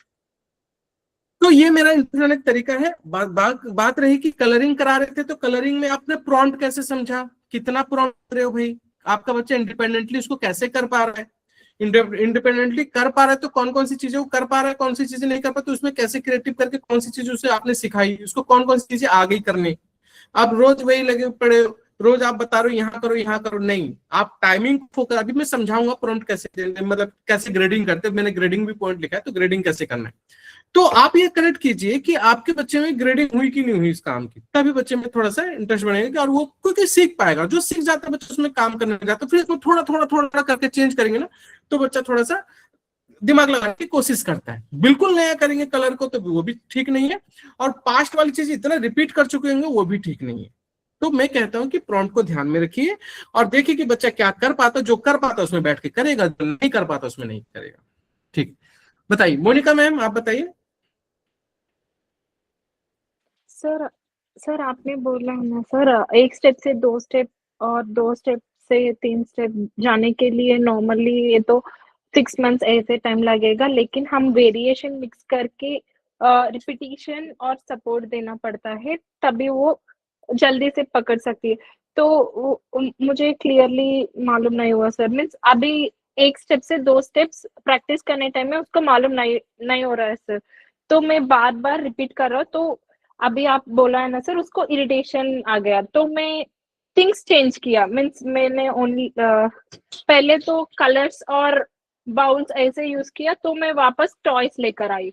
लेकिन उसको अंडरस्टैंड हो गई कि तो ये तो वापस यही एक्टिविटी कर रहे हैं, तो वो भाग गया। तो उस कैसे कर सकते हैं सर, लाइक 1 स्टेप से 2 स्टेप? देखो, भागना वो नहीं है कि भागना है तो भाग गया तो मैं कुछ और करूं, नहीं, भागना है तो आप क्यों भाग रहे हो वहां से, आपको वही चीज पकड़ के रखो ना उसको। मैं यही तो कह रहा हूं कि रेपिटेशन उस चीज का दीजिए जब तक बच्चा नहीं सीखा। रेपिटेशन दीजिए उसको कि सीखो, पहले आपको इसी एक्टिविटी करेंगे और सीखेंगे इससे, फिर उसके बाद सीख गया फिर उसमें वेरिएशन डाली। लेकिन आपका बच्चा स्केप कर रहा है और आप भी सोच रहे भाग गया, इसका इंटरेस्ट नहीं बन रहा है, तो नहीं, ऐसे नहीं इंटरेस्ट बनेगा जब तक वो सीखेगा नहीं। आप इस चीज को समझ लीजिए, जब तक सीखेगा नहीं, जब तक इंटरेस्ट नहीं बनेगा। सीखने के बाद थोड़ा वेरिएशन डालेंगे तो उसको समझ में आएगा कि मेरा टारगेट फिनिश हो रहा है, मैं कर पा रहा हूँ, तब जाके इंटरेस्ट बनता है। आप सोचिए ना, आप कोई लैंग्वेज, आप कोई भी हाँ बताइए क्या बोल रहे थे आप क्या बोल रहे ma'am? No sir, means 1 step से 2 स्टेप जाने तक उसको कब तक वो प्रैक्टिस वो समझाती है, I should repeat it again and again. Means आपने बोला है ना सर, नॉर्मली 6 मंथ्स लगेगा। ग्रेडिंग, हाँ बिल्कुल मैम, इतना लगेगा। मैं ये नहीं बोला कि इतना ही लगेगा, किसी बुक में नहीं लिखा किसी बच्चे का कितना टारगेट को अचीव करने के लिए लगता है। आपका बच्चा 2 दिन में भी सीख सकता है, आपका बच्चा 1 मंथ में भी सीख सकता है, लेकिन आप बच्चे का उतना मेंटल एज के अकॉर्डिंग प्रैक्टिस करो कि आपका बच्चा अगर 5 ईयर का है तो 10 मिनट प्रैक्टिस करनी है आपको, और 10 मिनट उसका अटेंशन खींचना है। यानी कि अगर 5 स्टेप बच्चा कर सकता है या 2 स्टेप कर रहा है आपका बच्चा, मान के चलिए, तो 2 स्टेप के लिए आपको 4 मिनट का टेंशन चाहिए। 4 मिनट का टेंशन के लिए आपको कम से कम 1 आवर बैठना पड़ रहा है, तो 1 आवर बैठने की जरूरत है उस काम में। ठीक है, ओके आप ओके ओके जैसे आपको बच्चा मान के चलिए कि 4 मिनट अटेंशन देगा किसी 2 स्टेप में, क्योंकि आपका बच्चा 2 स्टेप में है, 4 मिनट का अटेंशन चाहिए हमें 2 स्टेप कराने के लिए, क्योंकि 2 ईयर का बच्चा 2 स्टेप कर देता है और 2 ईयर के बच्चे में 4 मिनट का अटेंशन चाहिए। अब आपके बच्चे में 4 मिनट का अटेंशन नहीं है और आपको 4 मिनट का अटेंशन आप बच्चे का लेने, बच्चा अटेंशन दे सके उस पर आपको कम से कम आधे घंटे प्रैक्टिस करना पड़ रहा है। क्यों? 4 मिनट का अटेंशन अब लगा कि हाँ ये काम इसने लगातार है ना 30 सेकंड किया, ठीक है, अब ये काम ने लगातार इसने फिर से 30 सेकंड किया, 1 मिनट हो गया, फिर से इसने 30 सेकंड लगातार किया, चलो 1.5 मिनट हो गया, अब 2 मिनट हो गया, अब 2.5 मिनट हो गया। ऐसे करते करते आपने 4 मिनट उसका मतलब काम करा लिया आपने उससे, ठीक है। अब उसी काम को कराने में मान के चलिए आपको लग गया 40 मिनट्स, तो 40 मिनट्स उसके साथ थोड़ा इंगेज होना पड़ेगा। ओके सर, तो ओके तो वो काम सीख जाएगा ना। काम सीखने के बाद फिर आप उसमें थोड़ा वेरिएशन डालेंगे तो बच्चा इंटरेस्ट करेगा आपका। ओके सर, अभी मालूम हुआ। हाँ आता है, उससे समझ में आ रहा है, लेकिन आपने थोड़ा सा चेंजेस किया है बस। मैं यही तो कह रहा हूँ कि आप कोई भी काम कराइए, अगर थोड़ा सा चेंजेस ना करके पूरा चेंज कर दिया ना तो बच्चा उस काम में इंगेज ही नहीं होता। तो हम यही करते हैं, मैं तो यही करता हूँ किसी बच्चे के साथ, अगर नहीं कर रहा मैं वही काम करवाता हूँ जो उसको करना पसंद है और उसी काम में फिर कुछ चेंजेस डाल देता हूँ। देखा होगा मैम आपने कि हम क्या करते हैं, जो उसको करना पसंद है ना वो भागना दौड़ना पसंद करता है, ठीक है, मैं उसी काम में थोड़ा भागने दौड़ने वाला काम करा दूंगा, चलो पहले ये करेंगे फिर भागेंगे, फिर ये करेंगे फिर भागेंगे, तो बच्चा ना एंजॉय करता है क्योंकि उसका पैटर्न से मिलती जुलती चीजें मिल रही है। यही कंसर्न मैम ने किया कि उसको जो चाहिए वही करा रहे, लेकिन उसमें कुछ चेंजेस कर बच्चे ने इंटरेस्ट लिया, और ऐसे ही इंटरेस्ट बनता है बच्चे का। जब आपका बच्चा कुछ कर पाता है उसमें पैटर्न चेंज कर दो थोड़ा, तो बच्चा एंगेजफुली चीजें करने की कोशिश करता है। लेकिन उसमें प्रॉम्प्ट समझना बहुत जरूरी है कि आप धीरे धीरे उस पैटर्न को कैसे ब्रेक कर रहे हो, उसको कैसे ग्रेडिंग दे रहे हो, उसका टाइमिंग कैसे इंक्रीज कर रहे हो, उसके टाइमिंग को डिक्रीज कैसे कर रहे हो जो नहीं समझ पा रहे हो, उसके स्टेप को कैसे इंक्रीज कर रहे हो, उसके स्टेप को डिक्रीज कैसे कर रहे हो, ये सब समझने की जरूरत है। ठीक है, बताइए शिवानी पांडे में। थैंक यू सर कि ये जैसे इसको कभी कभी जैसे कोई काम अगर क्रिएटिवली करने का हम लोग कोशिश करें कि ये मतलब थोड़ा अच्छे से समझे, जैसे कि कोई राइम है उसको हमने व्हाइट बोर्ड पे बना के, जैसे हम्टी डम्टी है तो हमने हम्टी डम्टी को ऐसे ड्राइंग बनाया और उससे पूछा कि क्या है, कौन है, ऐसे करके, तो उसने पहचान लिया राइम। उसने क्या किया कि एक दिन हमारा कोई ऐसे घर में कोई इंसिडेंस हुआ, मतलब ये बाहर गई थी, फिर ये रो रहा था, फिर मैंने कुछ उसको दिया खाने को तो ये चुप हो गया, ऐसे करके कुछ हुआ, तो ये जो है एक बार व्हाइट बोर्ड पे जाके वही हम्टी डम्टी टाइप से गोल गोल शेप बना के कि मम्मी बाहर गई, फिर मैं रो रहा था, तो रोने का आंसू बनाया ऐसे, फिर ऐसे करके, तो एक बार किया तो हम लोग को पहली बार अच्छा लगा, चलो कुछ क्रिएटिव किया। लेकिन उसके बाद से सर वो पकड़ लिया उसको फिक्सेशन की तरह, और वो रोज जब उसको व्हाइट बोर्ड मिलता है तो वो यही बना, जबकि हमने उसको कभी रिपीट नहीं किया वो चीज, उसने खुद एक चीज बनाई और उसको फिक्सेशन बना लिया।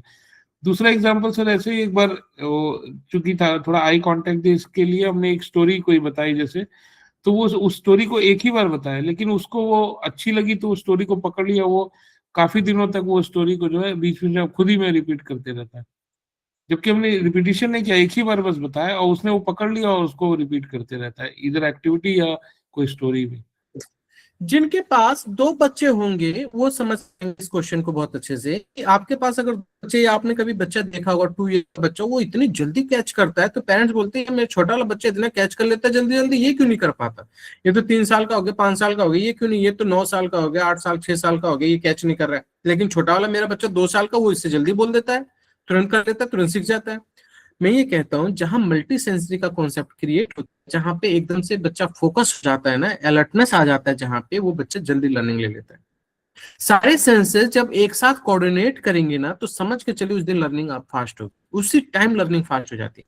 कई बच्चे इतने फोकस्ड होकर चीजें करने की कोशिश करते हैं कि सारे सेंसेस एक साथ मिल रहे होते हैं, और सारे सेंसेस जब एक साथ कोऑर्डिनेट हो जाते हैं बच्चे की मेमोरी बना देते हैं। तो मैं यही कह रहा हूं कि बच्चा है ना, कोई भी काम करे और एकदम से फोकस्ड होके करे ना, सारे सेंसेस उसके एकदम से उसी काम में अलर्टनेस के साथ एंगेज हुए पड़े, तो आपके बच्चे के लर्निंग चाहे दिया भी ना हो रेपिटेशन में, बच्चा सीख जाता है। एक छोटा बच्चा देखा, 2 साल के बच्चे को ऑब्जर्वेशन बिल्ड नहीं करना पड़ता है, लेकिन वो कर रहा होता है उस काम को। क्यों कर रहा होता है? क्योंकि बच्चा वहां पे, एक सेकेंड, एक सेकेंड,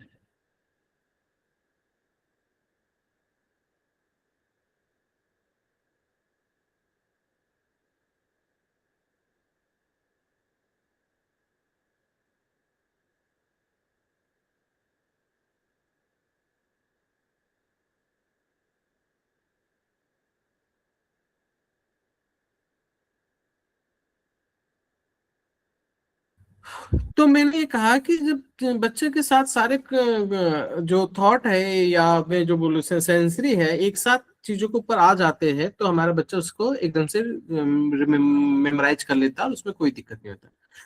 तो इंटरेस्ट जो है ना बच्चे का, उसके ऊपर डिपेंड करता है कि बच्चा फोकस कितना, क्योंकि देखो जब मैं किसी काम को सीखने की बात कर रहा हूँ ना, तो बच्चे ने बहुत ज्यादा टाइम लगाया, रेपिटेशन दिया, रेपिटेशन में सारे सेंसेस का यूज करना पड़ा उसको, नहीं तो कर नहीं सकता बच्चा किसी काम को। आप देखिए ना कितना एक एक स्किल सेट को सिखाने में, एक एक एक्टिविटी सिखाने में कम से कम 4 4 6 6 महीने निकल जाते हैं। वो 6 6 महीने क्यों निकल जा रहे हैं? क्योंकि हमारा बच्चा सारे सेंसर्स को एक साथ कोऑर्डिनेट नहीं कर रहा। जब एक साथ अगर आईज को भी और टच को भी कोऑर्डिनेशन के साथ ले लेना, तो बच्चा एक स्किल सेट कवर कर जाता है जल्दी। अगर सारे सेंसेस को एक साथ ले लेते फिर तो फिर सुबह अल्लाह, फिर तो जहाँ 2 महीने लगना वहाँ 1 मंथ में सीख जाएगा, जहाँ 1 मंथ लगना वहाँ 5 डेज में सीख जाएगा। अब इसको कराने के लिए क्या तरीके हैं कि जब आपका बच्चा कोई कोऑर्डिनेट कर रहा है तो आप उसमें टाइमिंग देखिए, कितनी टाइमिंग डालो, आप रेपिटेशन देखिए कितना रिपीट कर रहे हो चीजें। और मैं मानता हूँ सर कि 10 से 15 मिनट भी किसी काम को कराओगे ना डेली बेसिस पे, ज्यादा से ज्यादा 1 हफ्ते लगने, 3 दिन लगना होता है ज्यादा ज्यादा, उसमें बच्चा लर्निंग ले लेता है। क्यों लर्निंग? क्योंकि आपको समझ में आता है कि आज बच्चे ने कितना किया, कल कितना किया खुद से, परसों कितना किया खुद से। खुद से करने की बात कर रहा हूँ मैं बार बार, खुद से। खुद से का मतलब कि बच्चा सेल्फ करे और उसको 4 मिनट लगातार सेल्फ करे।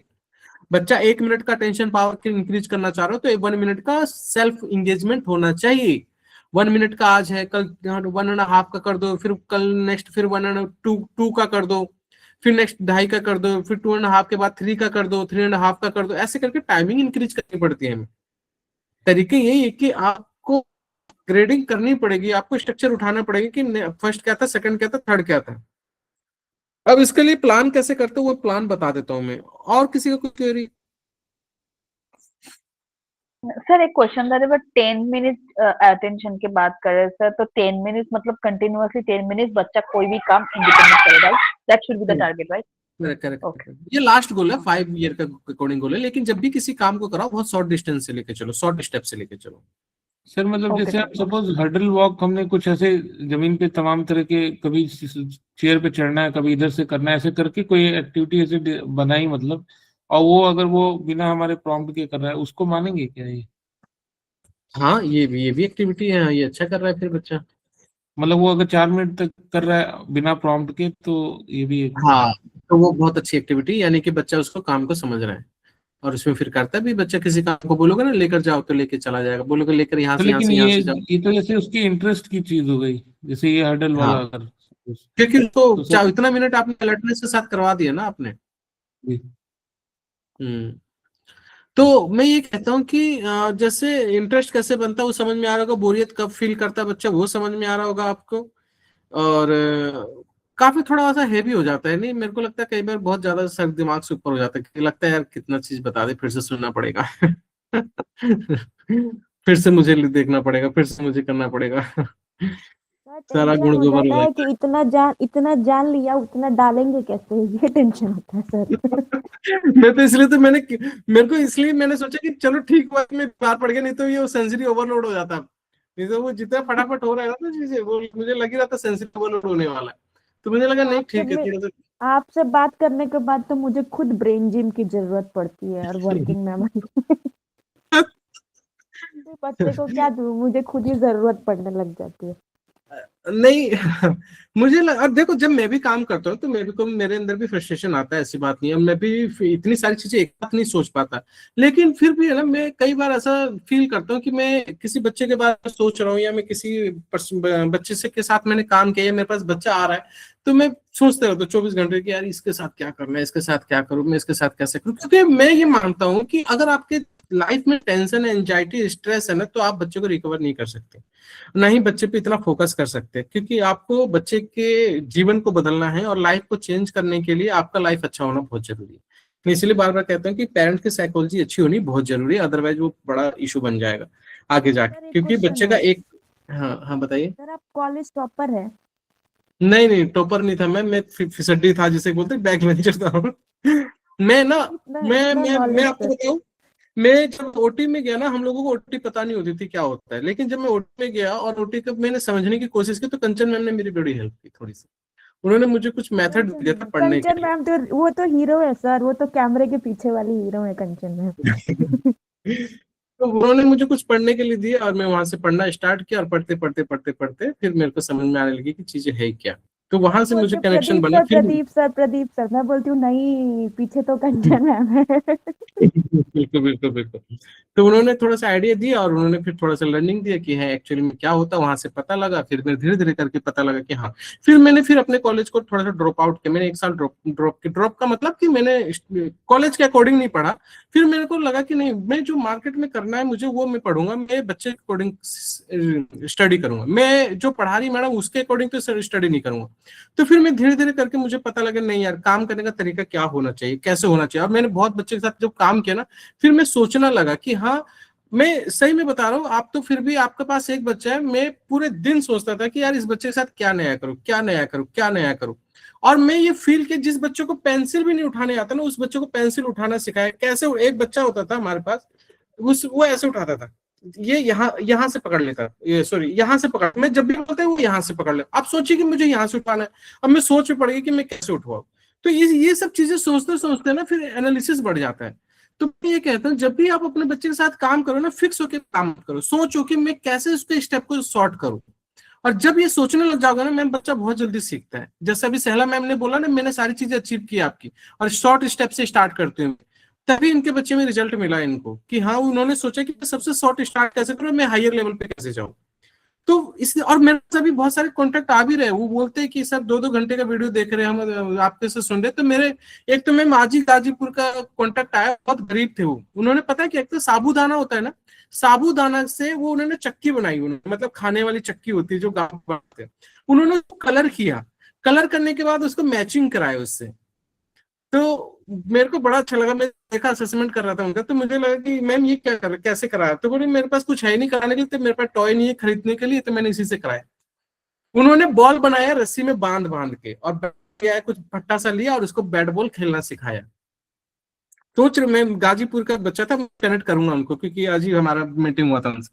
मैंने बोला बताओ, और वो मेरे कि सर मैंने 3-3 घंटे वाला भी वीडियो देखा, 2 साल से आप देख रहे हो, और 2 साल तो बहुत बड़ी बात है। मैंने बोला कि जब से देख रहे हो आप बच्चे में, मैम वो बच्चा कितने साल का, 2 साल 3 महीने का है, और उसका बच्चा 2 स्टेप करता है, लेकिन फिर भी एंजाइटी में है कि मैं अपने बच्चों को 3 स्टेप कैसे सिखाऊं। एक गांव का लेडी होके इतना कनेक्ट कर पाई, इतने नए नए तरीके से काम कर पाई, तो मैंने बोला बताओ, आपको तो इतना पता है कि 2 स्टेप से 3 स्टेप, भोजपुरी में सिखाया उसको, मतलब भोजपुरी में मतलब बोलती है कि कहाँ कहाँ कहाँ जाता रहो, तो ऐसे करके बोलती है वो। होने लेके आवा, होने लेके जा। और वो उस तरीके से बच्चे कनेक्ट करता भोज। उन्होंने एक चीज और बोली, मैंने बोला मैम हिंदी क्यों नहीं सिखाया आपने? बोले कि सर आपने बोला था ना कि एक ही लैंग्वेज पकड़ो, तो मैंने एक ही लैंग्वेज, अब भोजपुरी समझता था तो मैंने भोजपुरी ही सिखाया उसको, तो भोजपुरी समझता है। मैंने बोला अच्छा, तो बोले कि बस थोड़ा बहुत कमांड नहीं ले पाता बहुत सारी चीजों का, वो मेरे को सिखाना, तो आप मुझे बता दीजिए, आप समझ में नहीं आ रहा कैसे काम करो। तो मैंने बोला कोई बात नहीं, पैसों से का बड़ा दिक्कत है, चलो कोई नहीं, फ्री में ही करते, कोई दिक्कत नहीं। तो ऐसे पेरेंट्स से मिलते तो बड़ा मजा आता है सुनने में कि हाँ कितने क्रिएटिव होके काम कर पा रहे हैं, और हम लोग सोच रहे हैं कि हम कैसे काम करें। हमारे बच्चे में स्टेप ले सकता है, लेकिन जब अगर सोच लिया पेरेंट्स ने कि मुझे इस बच्चे को रिजल्ट देना है तो देना है, फिर कोई नहीं रुक सकता, फिर तो कोई भी नहीं रुक सकता, लिटरली मैं बताऊं। क्योंकि फिर आप क्रिएटिव होके सोचते हो कि यार ये बच्चा नहीं कर पा रहा, और क्या मैं सबसे शॉर्ट स्टेप लूं। तो मैं यहाँ पे एक बार आपसे कुछ एग्जाम लेना चाहूंगा जो आप समझ पा रहे हो उसके अकॉर्डिंगली, और मैं अभी थोड़ा सा बता देता हूँ कि प्लान कैसे लिख लीजिएगा। होम प्लान मेंशन कीजिए, home plan, how to make home plan. हमारे पास बहुत सारे स्किल सेट है, हमारे पास बहुत सारी चीजें हैं। अब हमें ये समझ में आता है कि पहले स्किल्स कौन सा ले, फिर इसके बाद स्किल्स कौन सा ले स्टार्ट करें। तो आपको पहले क्या करना चाहिए, सबसे इंपॉर्टेंट स्किल्स जो मैं मानता हूँ, फाइन मोटर स्किल्स पे जितने भी हमारे पास बच्चे अभी आपको दिख रहे हैं, फाइन मोटर स्किल्स में किसी भी बच्चे में प्रॉब्लम नहीं होता, मोटर प्लानिंग में प्रॉब्लम होता है, स्ट्रेंथिंग में कभी मत सोचना कि प्रॉब्लम होता है। हर पेरेंट्स को मैं बता रहा हूँ, कभी भी ऑटिज्म की कंडीशन में स्ट्रेंथनिंग का प्रॉब्लम नहीं होता है। प्रॉब्लम किसका होता है? मोटर प्लानिंग का। तो ग्रोस मोटर प्लानिंग और फाइन मोटर प्लानिंग का इश्यू होता है, ना कि स्ट्रेंथनिंग। और जो हम बात करते हैं बच्चों को ना स्ट्रेंथ नहीं है, चलो पुट्टी कराते हैं, प्ले डफ कराते हैं, ये सब इन बच्चों में जरूरत नहीं होता। हाँ, मैनिपुलेशन कैसे करना है मतलब किसी जैसे वो होल्ड करना तेजी से, इसको भी स्ट्रेंथनिंग बोलेंगे क्या? नहीं, इसको प्लानिंग ही बोलेंगे। तेजी से होल्ड करने का मतलब प्रोप्रोसेप्शन अवेयरनेस नहीं है उसको, ठीक है। तो मैं ये कहता हूं कि अगर कुछ पकड़वा लो और छोड़ो, बोलो कि दो मुझे, अब वो छोड़ेगा ही नहीं बच्चे, फिर कहां से आ जाती है फाइन मोटर स्ट्रेंथनिंग। आप किसी भी बच्चे को देख लो, मैं गारंटी दे रहा हूं, आप कितने भी सेंटर में चले जाओ, कोई बच्चा पकड़ लो और जोर से पकड़ लो, देखो कैसे छुड़ा के भागता है, इतना स्ट्रेंथ दिखा देगा आपको कि भूल जाओगे कि स्ट्रेंथनिंग प्रॉब्लम है उसमें। तो ये तो स्ट्रेंथनिंग सर प्रॉब्लम बिल्कुल सही है, ये तो आपकी बात बिल्कुल सही है कि पूर्वा को तो जब ये चीजें करवानी होती है ना होल्डिंग वाली, तब नहीं करेगी, और वैसे इससे चीज जब खोसनी हो तब इतनी जान आ जाती है कि पता नहीं कहाँ से है इसमें इतनी जान, और बहुत भयंकर पकड़ती है उस चीज को। तो स्ट्रेंथनिंग प्रॉब्लम ना समझ के ना इसको समझना मोटर प्लानिंग। तो स्टार्टिंग के कौन कौन से स्किल सेट उठाइएगा? Visual perceptual skills, auditory processing skills, gross motor skills and fine motor skills. Sir थोड़ा ये स्लो स्टार्टिंग बोलो, की। रिपीट। अच्छा, उसके लिए मैम अलग से 700 रुपये लगेंगे। ले लेंगे सर। ठीक है, अच्छा ठीक है। लिखिए विजुअल परसेप्चुअल स्किल्स, ठीक है, auditory processing skill, visual perceptual skills, auditory processing skills, gross motor skills and fine motor skills. ये स्टार्टिंग का लेवल उठाया आपने, ठीक है। एक चीज हमें उठा के चलनी है प्ले स्किल, इसके बाद लिख लीजिएगा प्ले स्किल। ये स्टेप लेना है हमें, पहले आपको सिखाना है विजुअल परसेप्चुअल, फिर इसके साथ ऐड कर देंगे ऑडिटरी प्रोसेसिंग स्किल, फिर gross motor, fine motor skills, फिर प्ले स्किल। इसके अंदर कंपोनेंट आते हैं, मैं अभी बताऊंगा कैसे करना है। प्ले स्किल का जो रोल प्ले है ना, ये हमारे कुछ बेसिक है जो इस पे स्टार्ट करना पड़ता है आपको काम। कोशिश करो कि जब भी हम कोई काम करें तो इन स्किल्स पे तो काम करे ही करें, visual perceptual, auditory processing, gross motor, fine motor, play skill. ये इसमें आपका कमांड फॉलोइंग भी आ जाएगा, इमिटेशन भी आ जाएगा, आई कॉन्टैक्ट आ जाएगा, ऑडिटर वाला आ जाएगा, सारी चीजें इसके अंदर आ जाएगी, स्टेप आ जाएगा, सीक्वेंसिंग आ जाएगा, जो आप लाना चाहते हो सारी चीज आ जाएगी इसमें। ठीक है। जब हम इतनी चीजें क्लियर कर रहे होते हैं ना, तो हम ये भी नोटिस करें, जब हम ये वाला काम करेंगे ना, तो हमारे साथ 3 सेंसरी काम कर रहे होंगे यहाँ पे, आप समझ के चलें। एक तो हमारा विजुअल सेंसरी काम कर रहा होगा, एक ऑडिटरी सेंसरी काम कर रहा होगा, हमारा वेस्टिबुलर प्रोप्रोसेप्शन काम कर रहा होगा, ठीक है, और इसमें हमारा टैक्टाइल भी काम कर रहा होगा। ये सारे सेंसेस इसी में ऐड हो जाएंगे, auditory processing, visual processing, gross motor और फाइन मोटर, इन सब में ही आपके सारे सेंसरी कवर हो जाएंगे, ठीक है। जब आप इन सब पे काम कर रहे होंगे ना, तो सेंसरी इसके साथ ऐड होते हैं। आप ये मत समझना, जैसे मैंने आपको सेंसरी में बताया ना, सेंसरी के लेवल होते हैं। तो सेंसरी के जब लेवल होते हैं ना, तो लेवल का मतलब ये नहीं कि बस आप बॉल प्रेशर ही कराते या जॉइंट कंप्रेशन कराते जाओगे। जॉइंट कंप्रेशन कराने के बाद का नेक्स्ट स्टेप है। तो जब आप कोई भी एक्टिविटी करते हो ना, वो सारे स्टेप आते हैं इसमें, ठीक है। इस समझ लेना इसको, कि बहुत अच्छा रहेगा समझना कि किस तरीके से हमें प्लान करना है। मैंने एक वो निकाला है सेंसरी स्किल्स के ऊपर, है ना, मैंने एक्टिविटी बनाई है कि कैसे ग्रेडिंग करोगे। मैं आपको ना आज या कल में भेज दूंगा, ठीक है ना। ग्रेडिंग कैसे करते हैं, सेंसरी स्किल्स की ग्रेडिंग कैसे करते हैं, सेंसरी का जो एक्टिविटी करते हो ना, ग्रेडिंग करते। तो आप जब देखोगे उस ग्रेडिंग को, आपको लगेगा यार ये एक्टिविटी तो हम करते थे या कभी किए थे, या हाँ इसको मैंने देखा है। तो वो उसके लेवल होते हैं, वो समझ लोगे कि विजुअल में हायर लेवल क्या, विजुअल में शॉर्टर लेवल क्या होता है, वो मैंने बना दिए। तो उस एक्टिविटी के अकॉर्डिंगली डिस्कस कर लेना कि क्या है। इसके मैंने कुछ ग्रेडिंग भी बनाए हुए, लेकिन ग्रेडिंग हम बात कर लेंगे। जैसे मैं बोलता हूँ कि विजुअली आपको कुछ चीजें करानी है, तो सबसे स्टार्ट करो कि सबसे डार्क रूम में क्या किया जा सके, जिसमें बच्चे का आई कॉन्टेक्ट कैसे हो। फिर जैसे बच्चे का आई कॉन्टेक्ट होने लग जाता है, तो फिर हम ऐसा कौन सा काम करें जहां डिस्ट्रैक्शन भी हो, फिर भी बच्चा आई कॉन्टेक्ट करे। ये हायर लेवल है ना। एक बच्चे को मैं बोलूंगी प्रोप्रोसेप्शन है, तो सबसे लाइट ऑब्जेक्ट को कैसे पुल पुश करा रहे हो, फिर धीरे धीरे कैसे हैवी ऑब्जेक्ट को अलग अलग जॉइंट से कैसे पुल पुश करा रहे हो। ये लेस से हैवी की तरफ है ना। समझ पा रहे हो। अगर मैं बोलूं टैक्टाइल है, तो टैक्टाइल में सबसे इजी क्या होगा बच्चे पे, सॉफ्ट टेक्सचर, टच करना, फील करना। सबसे हायर लेवल क्या होगा कि हाँ डिफरेंट डिफरेंट टेक्सचर को फील कर, उस पर कैसे मैनिपुलेशन कर रहा है, उस पर कैसे एक्शन ले पा रहा है बच्चा, वो हायर लेवल है। अगर मैं बोलूं स्मेल है, तो स्मेल में सबसे इजी क्या होगा, एक सॉफ्ट स्मेल होगा, लेवेंडर होगा या कोई भी होगा। फिर धीरे धीरे करके बहुत गंदी वाली बदबू भी होगी उसके सामने, ताकि वहां से एक्शन ले सके। ये कहता हूँ लाइट स्टार्ट कीजिए, हेवी की तरफ जाइए, मतलब लेस से स्टार्ट कीजिए, हेवी की तरफ जाइए। शॉर्ट से स्टार्ट कीजिए, हेवी की तरफ जाइए। शॉर्ट टाइमर से स्टार्ट कीजिए, फिर हेवी बड़े टाइमर की तरफ जाइए, यानी कि डिस्टेंस में जाइए। आप कोई भी एक्टिविटी कीजिए, बहुत नजदीक बैठ के कीजिए, और बहुत शॉर्ट ड्यूरेशन के साथ कीजिए, और बहुत शॉर्ट स्टेप में कीजिए, और बहुत लाइट होके कीजिए। धीरे धीरे करके हेवी कर दो। आपका बच्चा वेस्टिबुलर बैलेंसिंग कराते हैं, आप मान के चलिए। बैलेंसिंग में सबसे शॉर्ट स्टेप क्या होना चाहिए कि आपका बच्चा दोनों पैरों पे खड़ा है, आराम से खड़ा है। फिर क्या होना चाहिए, चलो एक पैर पे बैलेंसिंग करो, ठीक है। एक पैर का मतलब कि एक पैर नीचे होगा, एक पैर उसके ऊपर होगा। फिर क्या करो, फिर दोनों पैर को बैलेंसिंग करो। फिर क्या होगा, चलो और ऊपर हम तुम्हारा बैलेंसिंग बोर्ड बढ़ा देंगे, ठीक है। और क्या होगा, हाँ थोड़ा में बैग भी कैरी कर देंगे, ठीक। और क्या होगा, आज भी क्लोज कर देंगे। और क्या होगा, दोनों हवा में आपका बॉडी हो। और क्या, चलो जी रॉकेट पे उड़ जाओ। ठीक है ना। हम ये कोशिश करते हैं कि हम लेस से हायर की तरफ कैसे जाएं, ठीक है ना।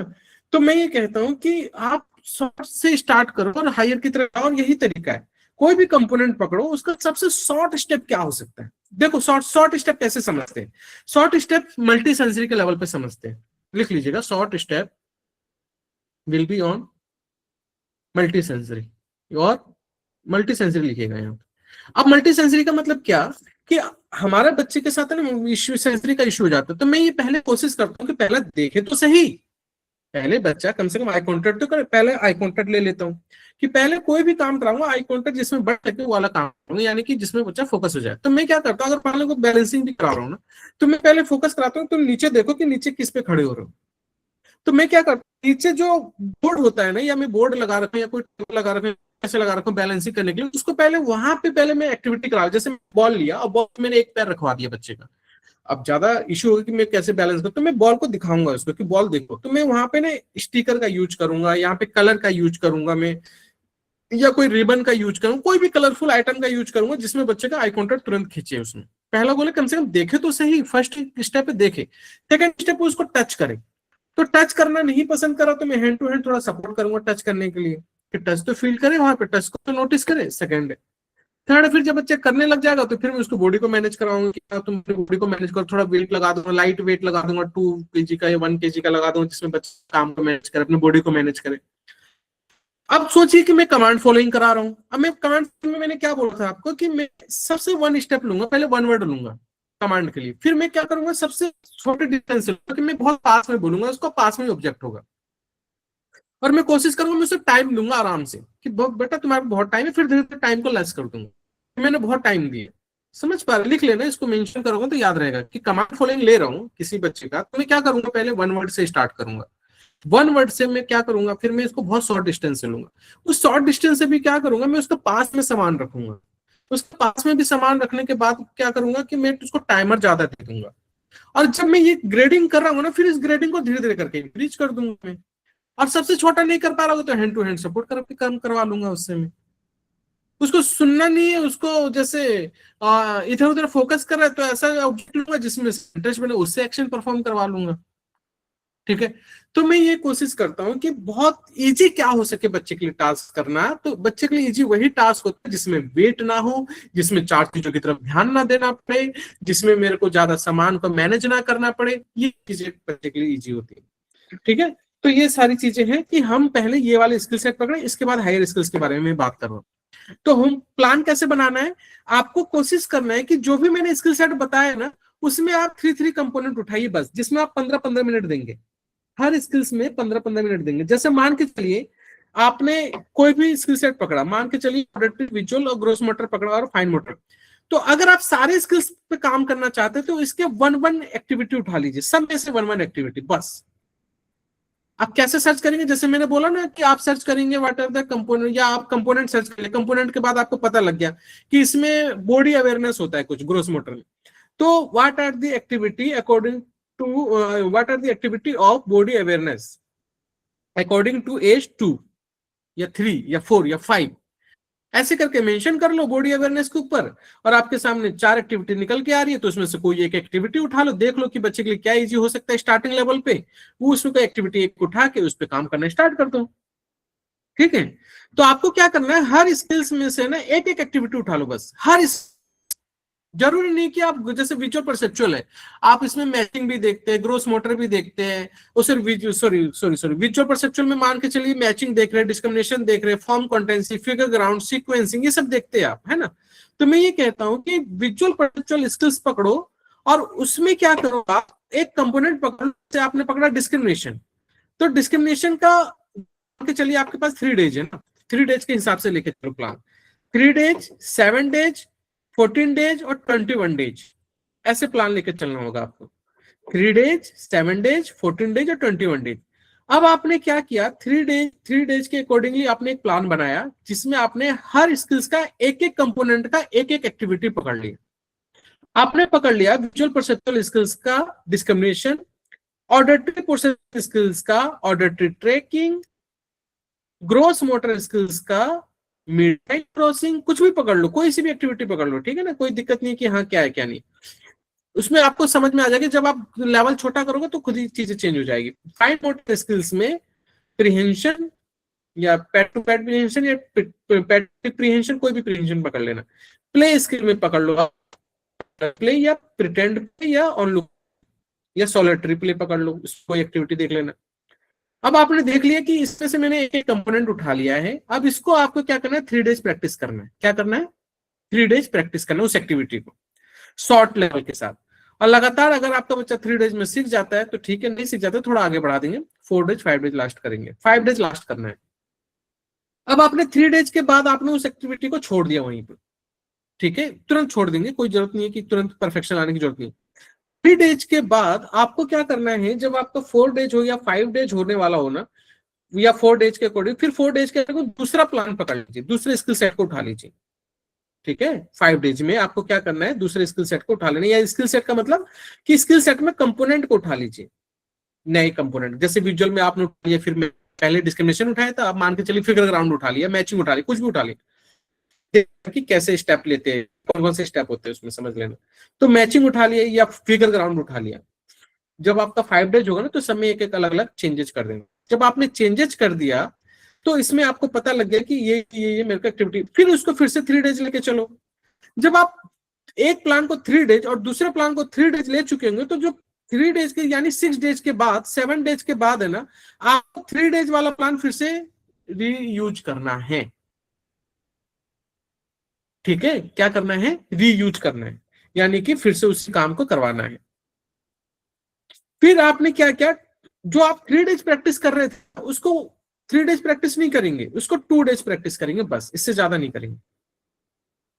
इसी तरीके से जब आपने ये देखा, यानी कि 1 महीने में आपके पास 3 प्लान होना चाहिए, आपके प्लान होना चाहिए, 3 प्लान होना चाहिए अलग अलग लेवल के अकॉर्डिंगली। 3 डेज के बाद जैसे आपने 5 डेज में जाके प्लान बनाया था, फिर उस 5 डेज के बाद जब उसका 5 डेज वाला 3 डेज हो जा रहा होगा ना, तो उसमें फिर से प्रैक्टिस करेंगे 5 डेज वाली एक्टिविटी को। समझ पा रहे हैं? यानी कि फर्स्ट 3 डेज किया और फिर 5 डेज 7 डेज के बाद फिर से 3 वाला जो डे था उसको प्रैक्टिस किया। ठीक है, और फिर 5 डेज के अकॉर्डिंगली जो बनाया था आपने प्लान, जो 3 डेज कंप्लीट होने के बाद नया प्लान बनाया था, फिर उसका जो 3 डेज लगा तो फिर उसको प्रैक्टिस करना है। और फिर हमें क्या करना है, लास्ट में 14 डेज जब हो जाएगा तो 14 डेज का एक नया प्लान बना और इसको फिर से वही सेम प्रैक्टिस करना है। यानी 3 प्लान आपके पास होना चाहिए अलग अलग कंपोनेंट के, और आपको 3 डेज बाद चेंज करना है और 3 डेज बाद पीछे वाली एक्टिविटी को प्रैक्टिस करना है। इस तरीके से क्या होगा, आपका 30 डेज में आपके पास 3 प्लान या 3 कंपोनेंट एक्टिविटी कवर हो चुकी होगी। कई बार बच्चा किसी काम को परफॉर्म नहीं कर पाता, तो परफेक्शन लाने की जरूरत नहीं है, आपको उसी काम में वेरिएशन डाल सकते हैं। अगर आपको चाहिए कि मेरा बच्चा उस काम को थोड़ा सा अच्छे से करे, या आपको लगता है कि करने वाला है अच्छे से, या सीख जाएगा, कल सिखा देंगे इसको या परसों सिखा देंगे, तो उसी काम में थोड़ा सा वेरिएशन करके आप काम कर सकते हैं। बहुत इंप्रूवमेंट आएगा, इससे बहुत इंगेजिंग होगा। इस तरीके से हम प्लान बनाते हैं। अब प्ले स्किल के बाद कौन कौन से स्किल सेट को कवर कर सकते हैं आप? तो एग्जीक्यूटिव फंक्शन स्किल्स को कवर कर सकते हैं, सोशल इमोशनल स्किल्स को कवर कर सकते हैं, ठीक है, सोशल स्किल्स को कवर कर सकते हैं, सेंसरी रीजनिंग स्किल्स को कवर कर सकते हैं, एकेडमिक स्किल्स को कवर कर सकते हैं। ठीक है,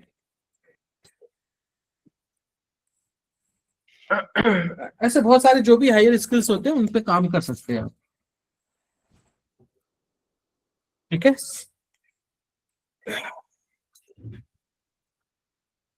कौन कौन से स्किल सेट बताया मैंने आपको? जैसे communication skills, social emotional skills, social skills, ठीक है, life skills, sensory reasoning skills, ये जितने भी हायर स्किल्स वाले काम है, problem solving skills, sensory reasoning skills, ये सारे जो हायर लेवल के स्किल्स होते हैं उस पर काम करना स्टार्ट कर सकते हैं आप। उसके भी फिर कंपोनेंट उठाना। अब आप कहते हैं कि सर ये तो काम करने में मुझे 6 महीने लग गया, प्ले स्किल को बिल्ड करने में मुझे 6 महीने लग गए, 1 साल लग गया, फिर मैं आगे कैसे बढ़ूंगा? तो एक स्किल सेट को कवर करने में के मेरे ये हालत खराब हो जाती है, तो आपकी तो बहुत ज्यादा होने वाली है। तो मैं ये कहता हूँ कि आप जब किसी स्किल्स पे काम करते चलेंगे ना, तो आपको 6-7 महीने के अंदर है ना, आपका बच्चा अपना परफेक्ट दिखने लग जाएगा, बहुत अच्छा दिखने लग जाएगा। और मैंने देखा है, मैम ज्यादा टाइम नहीं लगता है काम करने में, अगर किसी बच्चे पे अच्छे से वर्कआउट किया जाए और इस प्लानिंग के साथ काम किया जाए ना। मेरे पास पेरेंट्स आते हैं और 1 महीने का प्लान मांगते हैं, मैं प्लान देता हूँ, लेकिन उनको भी बोलता हूँ कुछ काम आप भी कर लीजिए, कुछ अलग से कर लीजिए, ताकि बच्चे में और ड्रास्टिक चेंज आए, कुछ नया चेंज आए। नहीं तो उसी स्किल्स पे पड़े पड़े ना बच्चा फिक्स भी हो जाता है कई बार, और कई बार नहीं भी करता, क्योंकि वो काम को क्रिएटिव करने की। लेकिन जो भी मैं प्लान बनाता हूँ, आपने देखा होगा मेरा प्लान या नोटिस किया होगा हमें काम करते हुए, तो हमने चेंजेस कर करके, गोल वही रहेगा, प्लान एक्टिविटी चेंज होती रहती है। तो इस तरीके से काम किया जा सकता है। दूसरा, फिर आप कहते हैं 6 महीने के बाद फिर नया प्लान पकड़ेंगे, तो फिर टाइम नहीं लगेगा। जब आपका बच्चा रिलैक्स हो जाएगा, सारे काम करने लग जाएगा, स्टेप को समझने लग जाएगा, तो फिर आप क्या करेंगे? आप ज्यादा से ज्यादा क्या करेंगे? स्टेप क्या उठाएंगे? आप हायर स्किल्स उठाएंगे। हायर स्किल्स में जब आप काम करते चलेंगे, लेकिन किसी बच्चे को जब तक काम करेंगे जब तक उसका ऑब्जर्वेशन बिल्ड ना हो जाए। और मैं कहता हूं कि आप auditory, visual, gross motor, fine motor, play skills का भी अगर आपने हायर स्किल्स पकड़ लिया, मतलब पकड़ लिया ना, आपके बच्चे में ऑब्जर्वेशन स्टार्ट हो जाएगा। इतने स्किल्स ही पकड़ लो, उसमें ही ऑब्जर्वेशन स्टार्ट हो जाएगा। और जब ऑब्जर्वेशन स्टार्ट हो जाता है ना, तो सोशल स्किल्स हो गया, लाइफ स्किल्स हो गया, या सेंसरी रीजनिंग स्किल्स हो गया, एग्जीक्यूटिव स्किल्स हो गया, इसमें अपने आप रिजल्ट आता है, अपने आप आता है कई बार। क्यों? क्योंकि आप उसके काफी सारे कंपोनेंट ऑलरेडी क्लियर कर चुके होते हैं। जैसे आप बोलते हो कि मेमोरी, विजुअल परसेप्चुअल स्किल्स में भी मेमोरी आता है, सेल्फ कंट्रोल, ग्रोस मोटर में भी सेल्फ कंट्रोल आता है, टाइम मैनेजमेंट, ग्रोस मोटर में हम टाइम मैनेजमेंट का यूज करते हैं, ऑर्गेनाइजेशन, ग्रोस मोटर में ऑर्गेनाइजेशन, और ऑर्डर प्रोसेसिंग स्किल्स के जैसे ऑर्डर सीक्वेंसिंग में टाइम ऑर्गेनाइजेशन का यूज करते हैं हम लोग। तो सारे जो हायर स्किल्स के कुछ कंपोनेंट है ना, थोड़े थोड़े कंपोनेंट्स, इन सारे 4-5 स्किल्स का जो मैंने आगे काउंट कराया उसमें आते रहेंगे आपके। लेकिन अच्छे से हायर स्किल्स पे और अच्छे लेवल पे चाहिए तो आपको फिर आगे जाके काम करना पड़ता है हायर स्किल्स के ऊपर। कई बच्चों में अपने आप ही चीजें कवर होने लग जाती है, थोड़ा बहुत ध्यान देने की जरूरत तो हर बच्चे को पड़ती है। मतलब थोड़ा बहुत क्या मैं बोलूँ कि कुछ ना कुछ आपको ध्यान देते रहना पड़ता है, जब तक आपको ना लगे कि मेरा बच्चा रोबोट ना होकर बिल्कुल नॉर्मल की तरह बिहेव कर रहा है। और नॉर्मल करने के लिए आपको ये सारे तरीके यूज करने पड़ेंगे आपको, तब जाके आप ये समझेंगे कि मेरे बच्चे में लग रहा है कि हाँ यार ये मेरा बच्चा दिख रहा है। कई बार बच्चों के पैटर्न इतने बन चुके होते हैं कि थोड़े बहुत रह जाते हैं इशू, तो मैं ये कहता हूँ कि लंबे टाइम तक काम करते चलो। काम करने का मतलब बच्चे पे ध्यान देते चलो, स्किल पे काम करते चलो, उसकी ग्रेडिंग को बढ़ाते चलो। एक टाइम आता है बच्चा उसकी मेमोरी डाउन हो जाती है, जो ऑलरेडी वो बिहेव करता था वो मेमोरी डाउन हो जाती है। जब मेमोरी डाउन हो जाती है नई मेमोरी बनती है तो उस पर वो काम करता है वो।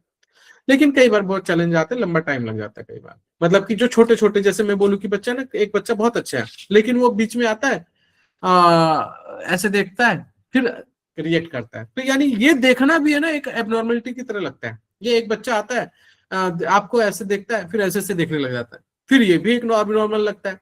तो छोटे एबनॉर्मलिटी देखने को मिलता है हमें, कई बार बहुत लंबे टाइम तक देखने को मिलता है, बहुत लंबे टाइम तक भी देखने को मिलता है। लेकिन कई बच्चे में जल्दी रिकवरी आ जाती है, कई बच्चों में छोटी चीजें ना, उस पर भी कंट्रोल बना के रखोगे, बोलोगे नहीं ऐसे क्यों किया, अवेयरनेस के साथ कॉन्शियस होकर उसको बोलते रहोगे, टोकते रहोगे, तो ये चीजें भी डाउन हो जाती है। ठीक है, तो प्लीज पेरेंट्स किसी को कोई क्वेरी हो तो पूछिएगा प्लीज।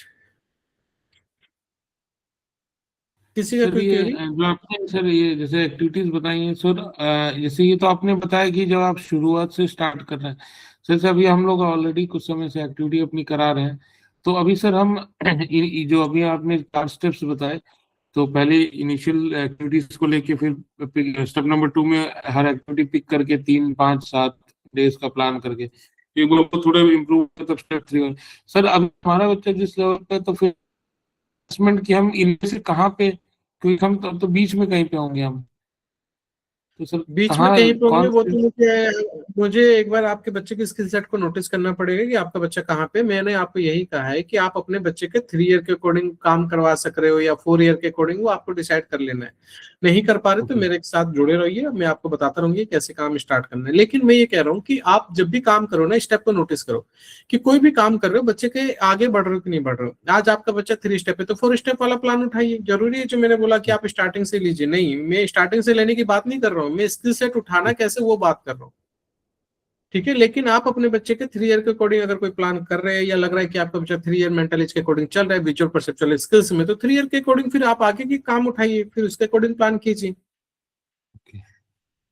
काम देखो, सर एक्टिविटी बताया ही नहीं जाएगा, एक्टिविटी बनाना कैसे वो मैंने बता दिया आपको। एक्टिविटी बनाते कैसे? एक्टिविटी बनाते ऐसे कि हम बहुत शॉर्ट डिस्टेंस से चीजें कराते हैं, बहुत शॉर्ट लेवल से कराते हैं। जब आप कोई भी मैचिंग उठा रहे हो तो पहले आपका बच्चा मैचिंग 2 स्टेप में 1 स्टेप में कर रहा है कि नहीं कर रहा। 1 स्टेप का मतलब क्या? सबसे छोटा प्लान देखो कि बच्चा, सबसे छोटा बच्चा होगा ना 1 साल का बच्चा, वो मैचिंग कैसे करेगा, देखेगा, नोटिस करेगा, रख देगा, यही करेगा। एक अच्छा 2 साल का बच्चा क्या करेगा? 2 ऑब्जेक्ट को नोटिस करेगा। 3 साल का बच्चा क्या करेगा? 3 ऑब्जेक्ट को नोटिस करेगा। मैंने जैसे उस दिन मैचिंग बताया ना कि हाँ ये 2 मैचिंग है, तो 2 ईयर का बच्चा 2 ब्लॉक्स को नोटिस करके मैचिंग कर जाता है। जी तो आपको यही डिसाइड करना है कि आपका बच्चा किस एज के अकॉर्डिंग कोई भी एक्टिविटी को परफॉर्म कर रहा है, किसी कंपोनेंट में कितनी एज के अकॉर्डिंग वो काम कर पाता है। इस सर एक और चीज सर, जैसे सर एक दो जगह इंटरनेट में भी था और ऐसे भी कि सर जैसे एकेडमिक स्किल्स में इनको अभी जल्दी फोकस नहीं करना है, ऐसे करके कई लोग कह रहे थे। जब हमने बहुत पहले से स्टार्टिंग में एक बार प्लान एक सर से प्लान लिया था, एकदम पहली बार जब लिया था, तो उनका कहना था आप एकेडमिक ये सब मत वो करिए और इन्हीं एक्टिविटीज को कराइए जो बताई थी उन्होंने। तो मतलब एकेडमिक्स को मतलब पीछे रखा हुआ था काफी, ये एबीसीडी एकेडमिक पढ़ाना और को इसलिए रखना पड़ता है, एकेडमिक को उठाने से पहले विजुअल परसेप्चुअल के जो प्री राइटिंग स्किल्स होते हैं, जो प्री प्ले स्किल्स के जो जितने वर्ड अंडरस्टैंडिंग होते हैं उन सबको पकड़ना पड़ता है। आप ये सोचिए कि मैंने डिस्क्रिमिनेशन दिया आपके बच्चों को पी और क्यू का, पी और क्यू में भी नहीं बोला मैंने, एक बनाया पी एक बनाया बी, और उसका शेप को ही नहीं समझ पा रहा, तो एकेडमिक कैसे जी उठा लेंगे आप? जी तो मैं ये कहता हूँ कि विजुअल परसेप्चुअल स्किल्स को इतना अच्छे से काम कीजिए, उस पर उसके स्टेप बढ़ा दीजिए कि एकेडमिक पे बच्चा खुद ही आ जाएगा, वो करवाने की जरूरत नहीं पड़ेगी आपको। फिर आपका बच्चा उस स्टेप को क्लियर कर रहा होगा, एकेडमिक वाले पार्ट को भी। तो हम किसी छोटे बच्चे को जब स्कूल में भेजते तो हम पहले थोड़ा ना बोल देते कि अल्फाबेट लिखो, नहीं, उससे पहले स्टैंडिंग लाइन, स्लीपिंग लाइन, फिर शेप कॉन्सेप्ट, फिर कलर कॉन्सेप्ट, ये सब सिखाते हैं। तो यही चीज तो होती है फिर बच्चे को सिखाने के लिए। फिर धीरे धीरे करके बच्चा करने लग जाता है, फिर हम वर्ड के ऊपर आ जाते हैं। जी। आप शायद विजुअल परसेप्चुअल स्किल्स के ना हायर लेवल को नहीं समझते। एक काम करूंगा, जब हम लास्ट हमारा टारगेट होगा ना, तो मैं विजुअल परसेप्चुअल स्किल्स को शॉर्ट लेवल पे और हायर लेवल पे कैसे लेके जाते हैं वो मैं प्लान बता दूंगा आपको, ठीक है ना, सबको बताऊंगा, ताकि आपको रहे कि मेरा बच्चा एकेडमिक कैसे करेगा, जी। ठीक है। तो होता ये कि जैसे मैं ये बोलता हूँ कि अगर बच्चा मान के चलो फिगर ग्राउंड समझता है, मान फिगर ग्राउंड का मतलब 4 चीजों में से सॉर्ट करना अपनी चीजें, मैंने बहुत सारे, मैं आपको बना कर दिखाता हूँ एक फिगर ग्राउंड पे सेंस लेते हैं। फिगर ग्राउंड का मतलब कि 4 चीजों में से फिगर आउट कैसे करना, अपनी चीजों को फिगर आउट कैसे कर रहा है बच्चा।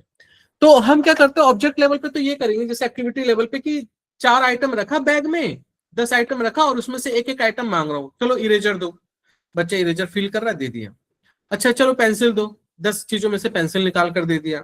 अच्छा चलो अल्फाबेट बी दो, तो बी निकाल के दे दिया। तो मैं ये कहता हूँ कि आपके पास जैसे मान के चलिए ये शेप है आपका,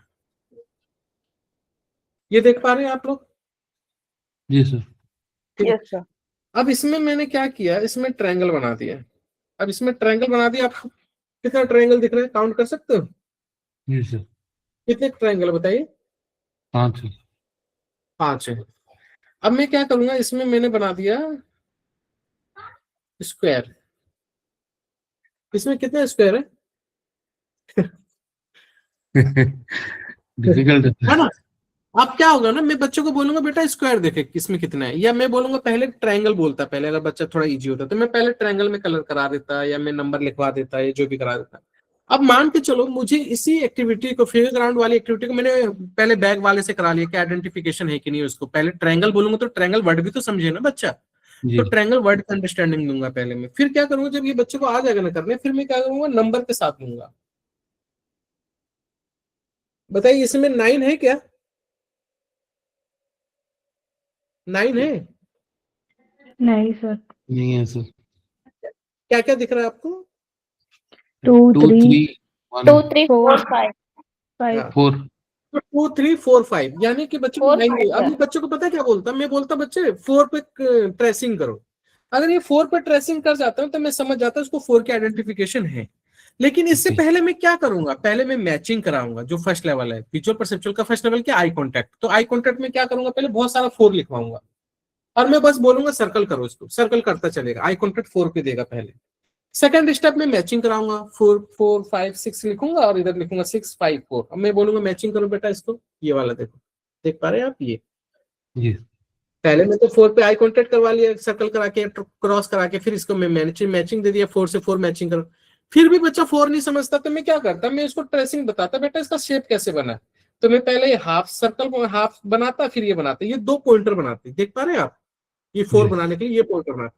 मैं पहले बोलता बेटा 1 पे ये बनाना, 2 पे ये बनाना, फिर ये 1 और 2 पे ये बनाने लग जाता तो बच्चे को समझाता। ये भी नहीं बना पाता, पता है क्या करता, मैं इसको शॉर्ट कर देता। मैं बोलता बेटा ये डॉट लो और ये डॉट लो और इसको, या ये डॉट लो ये डॉट लो और इसको यहां से यहां तक लेके जाओ। तो बच्चा क्या करता है, इसको यहां से लेकर यहां तक लेके जाता, इसको ये शेप समझाता पहले में। सबसे छोटा स्टेप है, जब छोटे बच्चों को, जब 1 साल के बच्चों को पकड़ते हैं हम, या 1.5 साल 2 साल के बच्चों को पकड़ते हैं, तो हम बोलते हैं सबसे छोटा है कि इस डॉट से इस डॉट तक लेके जाओ। ये भी डॉट नहीं समझता तो मैं कलर कर देता, ये रेड कलर करता है, ये ब्लू कलर करता है। फिर देखिए कितना शॉर्ट, कितना छोटे से छोटे स्टेप लेने की कोशिश करो ताकि बच्चों को समझ में आ जाए। पहले मैं शेप समझा देता, जब शेप समझ में आता कि कहां से कहां तक लेकर जाते हैं, कहां से कहां तक मुझे पॉइंटर करना है, फिर ये मैं इसको 2 चीजें देता, दोनों को ज्वाइन करवाने की कोशिश करता। ये करने लग जाता तो फिर मैं ट्रेसिंग कराता, अटेंशन लेवल बढ़ाता, मतलब क्रॉसिंग, आई कांटेक्ट और अटेंशन ट्रैकिंग, आई हैंड कोऑर्डिनेशन सब बढ़ाता।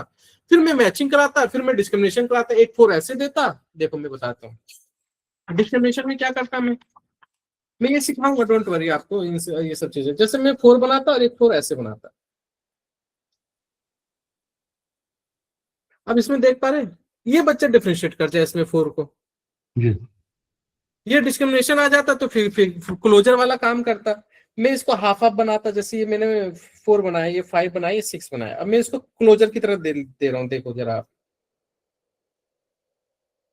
अब आप इसे मैच कर सकते हैं आराम से, ये देख पा रहे हैं आप? ये देखें, आपको समझ में आ रहा होगा कि 5 कौन सा है, 6 कौन सा है ना? जी। जी। अब इसको मैं मैच कराता कि 5 से 5 की तरफ लेके जाओ, ये 5 की तरफ लेके जाओ, 4 को 4 की तरफ, फिर 4, ये 6 है, ये 4 है। इस तरीके से मैचिंग करा देता है, इसको मैं क्लोजर कहता।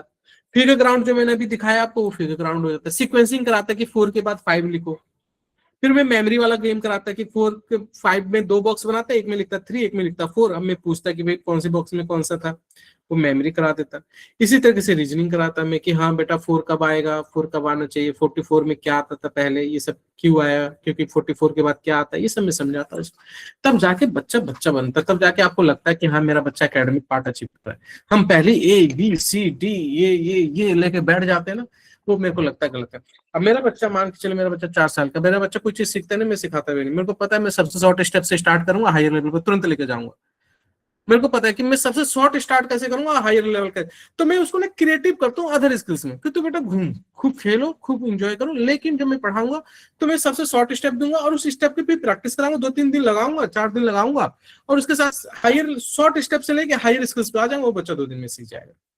लेकिन अगर आपने बच्चे को ढीठ पने के साथ आपने पढ़ाने की कोशिश की तो बच्चा कभी नहीं सीखेगा।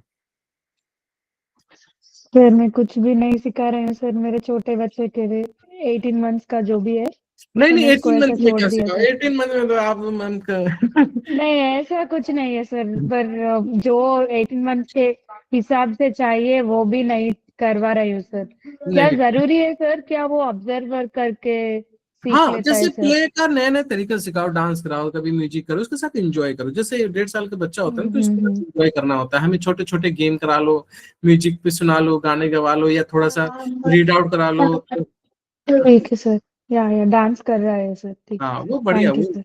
वो सब बढ़िया, वो सब चीज कराना चाहिए। ये 1.5 साल के सर बच्चों सर एक क्वेश्चन था सर। को बताइए। सर अपने वो ग्रेडिंग के बारे में थोड़ा सा बताइए सर। अच्छा, ग्रेडिंग के बारे में बता दूं। देखिए, जैसे हम ग्रेडिंग करते हैं ना, तो ग्रेडिंग करते समय हम ये ध्यान रखते हैं कि मेमोरी जो होगी ना वो बहुत शॉर्ट लेवल की होगी, यानी कि हम 1 स्टेप की मेमोरी यूज करवाएंगे उससे।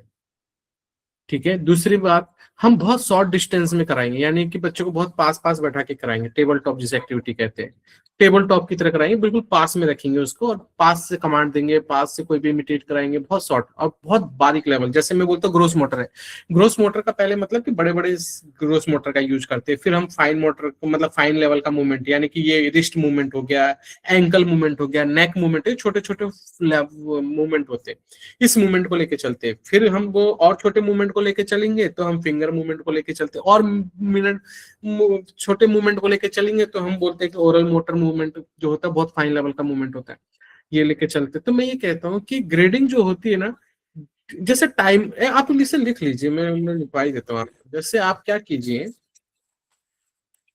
आप टाइमिंग बहुत शॉर्ट करेंगे, ठीक है ना, टाइमिंग बहुत शॉर्ट रखिए, फिर धीरे धीरे करके, या तो स्टार्टिंग में बच्चा नहीं कर पाता ना तो टाइमिंग बहुत ज्यादा रखिए, फिर धीरे धीरे लेस कीजिए, ताकि शॉर्ट डिस्टेंस शॉर्ट टाइमर के साथ बच्चा आपका तुरंत परफॉर्म कर जाए। तो टाइमिंग पहले ज्यादा रखना है, फिर कम करना है। जो डिस्टेंस है ना वो पहले क्या रखना है, ज्यादा रखना है, सॉरी ज्यादा नहीं, बिल्कुल पास पास रखना है, बिल्कुल near by than far away, ठीक है ना, देन फार। ठीक है। इसके बाद क्या करना है आपको कि जब आपका बच्चा ये 2 चीजें, तो कमांड भी जो देना है ना उसको 1 स्टेप में दीजिएगा, यानी 1 वर्ड में दीजिए, फिर धीरे धीरे करके 2 वर्ड 3 वर्ड लेके चलना है। ठीक है। आपको जो वेट कैरी कराओगे ना बच्चे को, वो बहुत लाइट वेट कराना है, फिर जाके हेवी वेट की तरफ लेकर आना है, जो भी कैरी कराना चाहते हैं उसके साथ, एक्टिविटी के साथ। ठीक है। दूसरा, आप उसको 1 स्टेप में काम देंगे, फिर धीरे धीरे 2 स्टेप 3 स्टेप 4 की स्टेप की तरफ लेके जाएंगे। ठीक है। 2 स्टेप 3 स्टेप 4 स्टेप।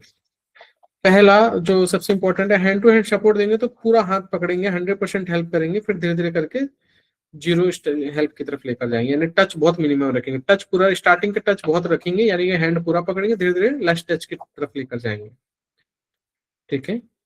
नेक्स्ट है हमारा, जब टच को भी समझ गए, 1 स्टेप से 2 स्टेप समझ गए, लाइट से हेवी की तरफ समझ गए, कमांड 1 स्टेप समझ गए, डिस्टेंस समझ गए, टाइम समझ गए, मेमोरी को लेके चलना है। मेमोरी में क्या करना है आपको, सबसे शॉर्ट लेवल की मेमोरी, यानी कि हेल्प देना है, यानी बहुत ज्यादा हेल्प देना है, विजुअल हेल्प दो, ऑडिटरी हेल्प दो, फिर इस हेल्प को हटाओ ताकि बच्चा इंडिपेंडेंटली उसको याद कर सके।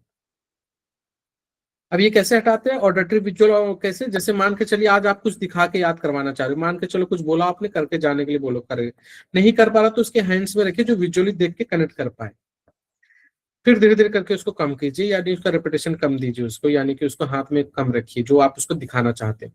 ऑडिटरी जो जैसे जेस्चर भी कई बार हम दिखाते कि ये करना था आपको या ऐसे करना था, तो वो भी कम करो धीरे धीरे कर। ऑडिटरी में जैसे रेपिटेशन आप बहुत ज्यादा देते हो, रेपिटेशन कम करो। ठीक है ना। ये मेमोरी बनाते हैं बच्चे की, जब ये कम करने लग जाओगे तो मेमोरी बनाएगी। जहाँ हेल्प करते हैं हैंड टू फिजिकल प्रॉम्प्ट दे रहे थे, जैसे पीछे से हम हाथ पकड़ के लेके चलते हैं या पूरा पकड़ के लेके चलते हैं, ये काम करना है उसको, फिर इस टच को धीरे धीरे कम करो, टच लेस करोगे तो धीरे धीरे बात बन जाएगी। ठीक है ना।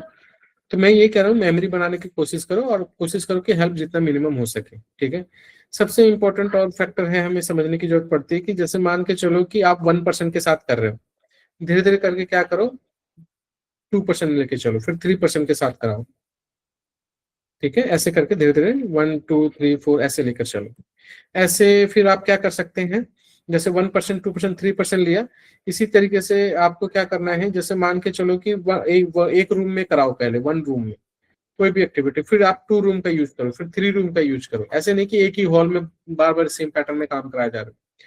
1 रूम से 2 रूम, फिर 3 रूम, फिर 4 रूम, ऐसे करके रूम का भी डिवाइडेशन करो ताकि बच्चे इधर उधर घूम के भी करे। ठीक है ना। पहले 1 सेंसस का यूज करो, फिर 2 सेंसस यूज करो, फिर 3 सेंसस यूज करो एक साथ। इस तरीके से मल्टी सेंसरी की तरफ लेकर आओ उसको किसी भी काम में। ठीक है ना। इसी तरीके से जब 1 ऑब्जेक्ट के साथ करा रहे हो तो फिर धीरे धीरे करके 2 ऑब्जेक्ट यूज करो, एकदम से 4 ऑब्जेक्ट का काम मत करवाओ। 1 ऑब्जेक्ट, फिर 2 ऑब्जेक्ट, फिर 3 ऑब्जेक्ट, ऐसे करके आगे बढ़ते चलो। 1 सेंसरी, ठीक है ना, 1 सेंसरी, फिर 2 सेंसरी, फिर 3 सेंसरी, यानी मल्टी सेंसरी की तरफ लेके चलो उसको। ठीक है ना। वही 1 ऑब्जेक्ट, 2 ऑब्जेक्ट, 3 ऑब्जेक्ट ऐसे लेके चलो। तो ये बेसिक है जिसपे हम काम कर सकते हैं। ठीक है ना। बाकी आपको लगे कि और चैलेंजेस आ रहे हैं तो मुझे मैसेज कर देना, मैं उस पर भी ग्रेडिंग करवा दूंगा आपको। ठीक है मैम। मैत्री ma'am. Okay sir, okay sir, thank you so much sir. Thank you. और किसी को क्वेरी प्लीज। ठीक है। तो यहाँ तक चीजें समझ जाओ। ठीक है ना। बहुत इजी रहेगा काम करना, कोई ज्यादा कॉम्प्लिकेटेड नहीं। बस एक कंपोनेंट जब उठाते हो ना, जैसे मैंने आपको दिखाया, देखो जब मैं वर्कशीट उठा रहा हूँ ना, तो मैं वर्कशीट में कर क्या रहा हूँ, मैं सबसे शॉर्ट स्टेप करने की कोशिश कर रहा हूँ। एक 6 महीने का बच्चा भी कैसे करता है ना, उसको सोचने की कोशिश होती है। और फिर उसमें भी मैं रीजनिंग करता हूँ, क्यों करेगा जी, यहाँ से यहाँ तक क्यों लाएगा, कैसे लाएगा, क्यों, मतलब कब लाएगा, ये सारा मैं रीजनिंग करता हूँ। जब भी मैं कोई एक्टिविटी कराऊंगा तो मैं रीजनिंग पहले करूंगा, फिर सबसे शॉर्ट स्टेप पकड़ूंगा। जब मैं रीजनिंग करने लग जाता हूँ तो मेरे को खुद ही शॉर्ट स्टेप समझ में आ जाएगा, खुद ही आ जाएगा। जब आप रीजनिंग करो, कोई भी काम पकड़ो ना, व्हाट वेयर व्हेन हाउ सब डाल दो उसमें, खुद ही क्रिएटिव हो जाओगे, ज्यादा दिमाग लगाने की जरूरत नहीं पड़ेगी। लेकिन आप गोल बनाइए ऐसा कि बच्चे का स्टेप को नोटिस करने आए। कुछ जब स्किल सेट उठाए जाते हैं ना, जैसे मैं बोलता हूँ ऑब्जर्वेशन स्किल्स अगर इंप्रूव करना है तो इमिटेशन अच्छा होना चाहिए, कमांड फॉलोइंग अच्छी होनी चाहिए, मल्टी सेंसरी अच्छा होना चाहिए। ठीक है। आपके बच्चे का मेमोरी अच्छा होना चाहिए, आपके बच्चे का सोशल इमोशनल स्किल्स अच्छा होना चाहिए। ठीक है। ये ऑब्जर्वेशन स्किल्स के बेसिक होते हैं जो कि बच्चे के लिए काम कर रहे होते हैं। अब मैं बोलूं बच्चे का इमिटेशन में डिफरेंट तरह का इमिटेशन नहीं, मेमोरी में डिफरेंट, मेमोरी में कमांड फॉलोइंग अच्छे से नहीं पकड़ पा रहा बच्चा। ठीक है। उसी स्टेप की जिस मेंटल एज का बच्चा है हमारा, सेंसरी मल्टी सेंसरी नहीं है बच्चे में। ठीक है। बच्चे में ग्रोस मोटर का एक अच्छा लेवल नहीं है, तो बच्चा नहीं कनेक्ट कर पाता। फिर हम बोलते हैं कि ऑब्जर्वेशन नहीं बढ़ रहा, ऑब्जर्वेशन की बात करते हैं, आप रीजनिंग की बात करते हैं। मैं कैसे बता दूं, मैं एकदम से ये भी चीजें मैं कैसे सारी एक्टिविटी बता दूं, मैं अभी भी नहीं बता पाया मैंने आपको एक्टिविटी। देखो मैंने एक्टिविटी नहीं बताई एक भी, लेकिन फिर भी आपके दिमाग में सेट हो गई कि एक्टिविटी करानी कौन सी। अब दुनिया भर की एक्टिविटी पड़ी हुई है, दुनिया भर की चीजें कनेक्ट करो। आप घर में एक स्टेप लो, कोई भी किसी बच्चों को एक स्टेप करते हुए देखो, उसी में 10 स्टेप क्रिएट करो। कहीं से एक्टिविटी देखने की जरूरत ही नहीं पड़ेगी कभी आपको कहीं भी एक्टिविटी देखने की जरूरत। आप जो घर में काम खुद करते हो उसी में सोचो कि मेरा बच्चा ये काम करे। जरूरत ही क्या एक्टिविटी देखने की, मुझे तो ये समझ में नहीं आता क्यों हम दूसरी एक्टिविटी देख रहे हैं। हाँ देखते रेफरेंस पॉइंट के लिए उठा लो जी कि ये एक्टिविटी मैंने देखी है, ये देखा है, ये सोचा है कि हाँ चलो इस पे भी काम करते हैं और इसको क्रिएटिव होके काम करते हैं। और मैं किसी भी, मेरे पास 10 चेयर है, अब मैं 10 चेयर से मैं क्या क्या करा सकता हूँ, मेरे से पूछोगे तो मैं 100 तरह की 100 तरह की एक्टिविटी बता दूंगा, लेकिन कहीं भी वो एक्टिविटी फिर मिलेगी नहीं आपको। तो आप इन एक्टिविटी के पीछे भागना बंद कर दो, नहीं तो फिर बच्चे को नुकसान कर दोगे आप। अगर आपको एक्टिविटी क्रिएट कर सकते हो तो एक्टिविटी बच्चे के अकॉर्डिंग क्रिएट करो, तब जाके मजा आएगा आपको देखने में कि मेरा बच्चा ये काम कर पा रहा है। नहीं तो दूसरे का एक्टिविटी देखा है, किसी देखा कि कोई थेरेपिस्ट करा रहा है, चलो हम भी कराते हैं, फिर वो ग्रोस मोटर ही हो गया एक तरीके का, क्योंकि उसमें बोला नहीं जा रहा है, उसमें कमांड नहीं दिया जा रहा। कमांड दिया जा रहा तो उसको समझ नहीं पा रहा कि हाँ इसको स्टेप कैसे लेना है, अगर आपका बच्चा नहीं कर पाया तो। और मैं तो आपको फिर भी बता रहा हूँ 95% ऐसे थेरेपिस्ट मिल जाएंगे आपको जहां पे आपको नॉर्मल बच्चे के साथ एक्टिविटी करा रहे होंगे। वो एक मार्केटिंग गेम है, सब करते हैं, हम भी करते हैं कई बार ऐसा, मैं भी, मेरे वीडियो में भी देखने को मिलेगा, सिर्फ ये मार्केटिंग गेम होता है, वो करना पड़ता है ताकि लोगों को एक्टिविटी नई नई देखे कि हाँ यार ये क्रिएटिव, ये मेरे बच्चे को आना चाहिए। अब आना चाहिए तो उस आने के लिए क्या क्या पीछे पीछे पापड़ बेलने पड़ेंगे, वो तो अब हम समझ में आ रहा है ना। तो वो तो वो स्ट्रेटेजी को समझने के लिए थोड़ा सा स्टेप लेने पड़ते हैं।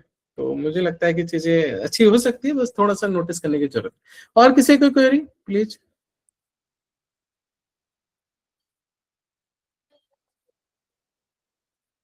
किसी का भी कोई भी स्किल सेट के अकॉर्डिंग कोई क्वेरी हो, कोई भी वो हो कि इस स्किल्स पे, कंपोनेंट पे कैसे स्टेप लेंगे?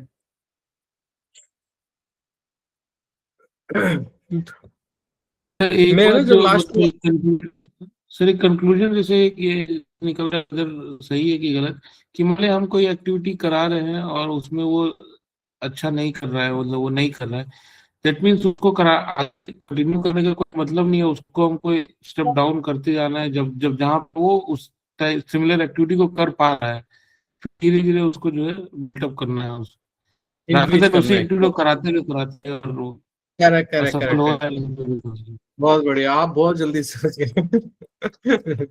बहुत सर बढ़िया। समझदा जैसे ऑब्जर्वेशन स्किल के लिए इमिटेशन जरूरी है, कमांड फॉलोइंग जरूरी है, मल्टी सेंसरी लेवल है, और कुछ आपने ऐड किया तो जो मैं मिस कर दी?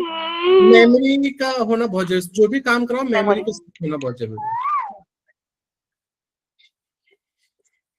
ठीक है। और ये सारी चीजें हैं, और स्टेप लो। और किसी को क्वेरी प्लीज? सर रिक्वेस्ट है सर, क्वेरी नहीं है सर। सर हाँ। लास्ट सेशन और ये सेशन प्लीज रिकॉर्डिंग शेयर कीजिए सर।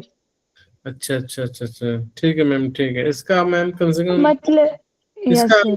इसका हमें 10 रुपये एक्स्ट्रा चार्ज लग रहा है मैम, इसका कोई। सर सर मैं प्लीज ले कल लीजिए। लास्ट वीक मैंने हमारा भी सोचा कि अटेंशन स्पैन थोड़ा सा इतना कम है ना, फोकस का हमारी भी प्रॉब्लम है, तो इतना साथ एक साथ फोकस नहीं कर पाते। बिल्कुल नहीं नहीं नहीं, होता है, ये होता ही है। जैसे मान के चलो मैं भी किसी को सुनूंगा ना, और इतनी देर सुनूंगा, मैं सुनता हूँ भी, कई फिलोसफर को सुनता हूँ, जब किसी ऐसे एनालिस्ट को सुनता हूँ जो मेरे रिगार्डिंग ना हो ना, तो मैं बोरियत महसूस करता हूँ। ये मैंने आपको बोला ना, ये होता है सबके साथ। तो वो हमारे आपके प्रोफेशन के अकॉर्डिंग नहीं जा रहा ना, इसलिए आपको इशू। वो तो शुक्र करो कि आप थोड़ा सा कनेक्ट कर पा रहे हो, तो आप इतना सुन पा रहे हो। मैम आप बिल्कुल ही अलग प्रोफेशन को थे, तुरंत बंद करते बोले पता नहीं कौन सी फिलोसफी बात हो रही है, नहीं समझ में आ रहा है। तो आप इसलिए कनेक्ट कर पा रहे हो क्योंकि आपको थोड़ा सा एंगेजिंग है, वो होता है, वो करना पड़ेगा हमें, 2-3 बार सुनना पड़ता है कई बार चीजों को, मैं भी मानता हूँ, और ये सुनना ही पड़ेगा मुझे। और मैं भेज दूंगा, डोंट वरी, कोशिश होगी कि थोड़ा सा बिहेवियर को लेके मैं नहीं भेज पाऊंगा। बिहेवियर के ऊपर मैंने बहुत थोड़ा सा, मुझे सेटिस्फेक्शन नहीं हुआ बिहेवियर के ऊपर। मैंने जो बिहेवियर के ऊपर आपसे डिस्कशन किया ना, वो मेरे लिए सेटिस्फेक्शन में नहीं था। तो मुझे लगता है कि मुझे इस पर तो दोबारा बात करना है, और मैं दोबारा बात करूंगा बिहेवियर के ऊपर, क्योंकि बिहेवियर को मैंने थोड़ा सा, मुझे लग रहा था कि मैंने राइट वे में नहीं बताया, लेकिन आपसे पूछा था, आपने सबने अप्रिशिएट किया। लेकिन मुझे लगता है कि बिहेवियर के ऊपर मैं फिर से एक बार टॉक करूंगा, तो उससे ज्यादा अच्छे से, और वो फिर डालूंगा, फिर वो वाली ड्राइव को मैं आपको शेयर करूंगा, ताकि मैं एक अच्छे प्रोटोकॉल के साथ आपको कनेक्ट कर पाऊँ। बिहेवियर के ऊपर अभी नहीं मिलेगा आपको, बाकी सब चीजों के ऊपर मिल जाएगा, ठीक है। सर किड को थोड़ा इनवॉलेंटरी बॉडी मूवमेंट ज्यादा हो तो ऑब्जेक्ट होल्डिंग और बॉडी कंट्रोल, वेटिंग स्किल्स ये पकड़ने से कम होती है ना सर, और कुछ ऐड करना है? फिर आप मींस इंस्ट्रक्शन फॉलोइंग, इमिटेशन वो भी फिर आप कर रहा है सर। फिर आप एक्टिविटी पे आ गए मैम। देखो आप घूम फिर के एक्टिविटी तो देखो मैं आपको बताता हूँ कि 2-3 चीजें समझो। सेल्फ कंट्रोल है ना, एक पार्ट नहीं है कि आपने होल्डिंग कराया और बच्चा समझ गया कि मुझे कैसे खड़ा होना है। मैंने 15 to 20 एरिया बनाए हैं कि बच्चे को खड़ा कैसे होना होता है, बैठना कैसे होना होता है, और कैसे सेल्फ कंट्रोल करना होता है। आप क्या चाहते हैं कि मेरे बच्चों को ये समझ में ना आए कि मुझे कितनी देर खड़ा होना है? क्या आपके बच्चों को ये समझ में ना आए कि क्यों खड़ा होना है? क्या इस पे काम करने की जरूरत नहीं है? जरूरत है। ये जो क्यों का क्वेश्चन है ना, उसको समझ में आएगा जब भी जाके किसी दिन वो रिलैक्स होगा। आपका बच्चा किसी टारगेट को करता है और बहुत ध्यान से करता है, क्यों? क्योंकि उसे पता है कि अगर मैंने गलत किया तो इरेज हो जाएगा, फिर से करना पड़ेगा। वो क्यों का रीजन समझता है ना?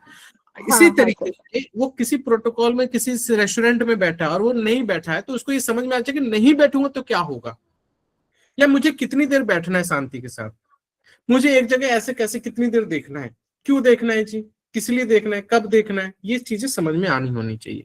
तो इसके लिए हम बहुत सारी एक्टिविटी इंगेजिंग रखते हाँ हैं। हाँ और हाँ स्ट्रक्चर बना, आप स्ट्रक्चर बना लो, आप खुद ही बना लोगे। मैं वैसे कोशिश करूंगा कि मैं शेयर कर दूं ये भी चीज आपको।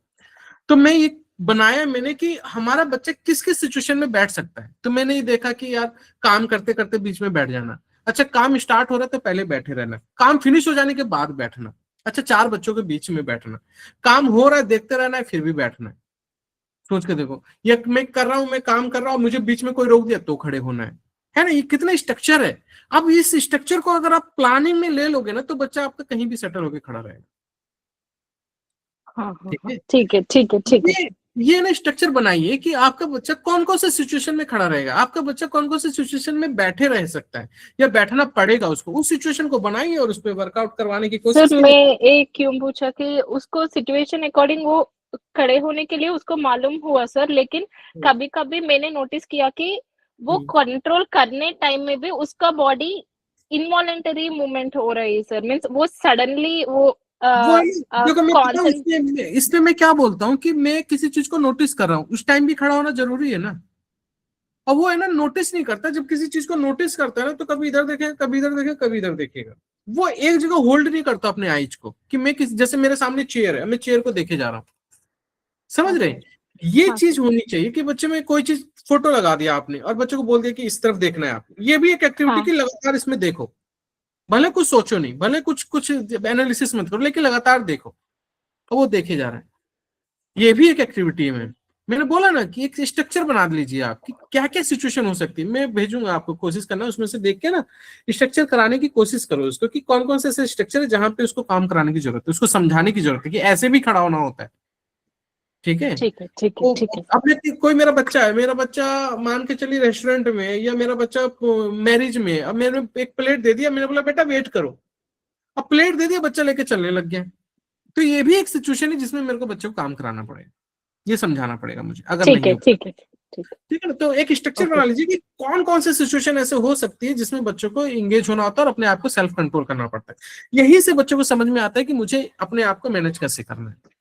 और ये करवाते हैं मैम, जैसे एक बर्थडे में कई बच्चे नॉर्मल भी बच्चे होते हैं, कोई भी बच्चे अच्छे ऐसे स्पेशल बच्चे भी होते हैं, तो दोनों बच्चे हरकत करते हैं। एक पेरेंट्स हाँ समझाता सर, या घर चलेगा तो तेरी वाट लगा दूंगा मैं, घर चल तुझे बता दो, तेरे को केक खिलाती हूँ मैं।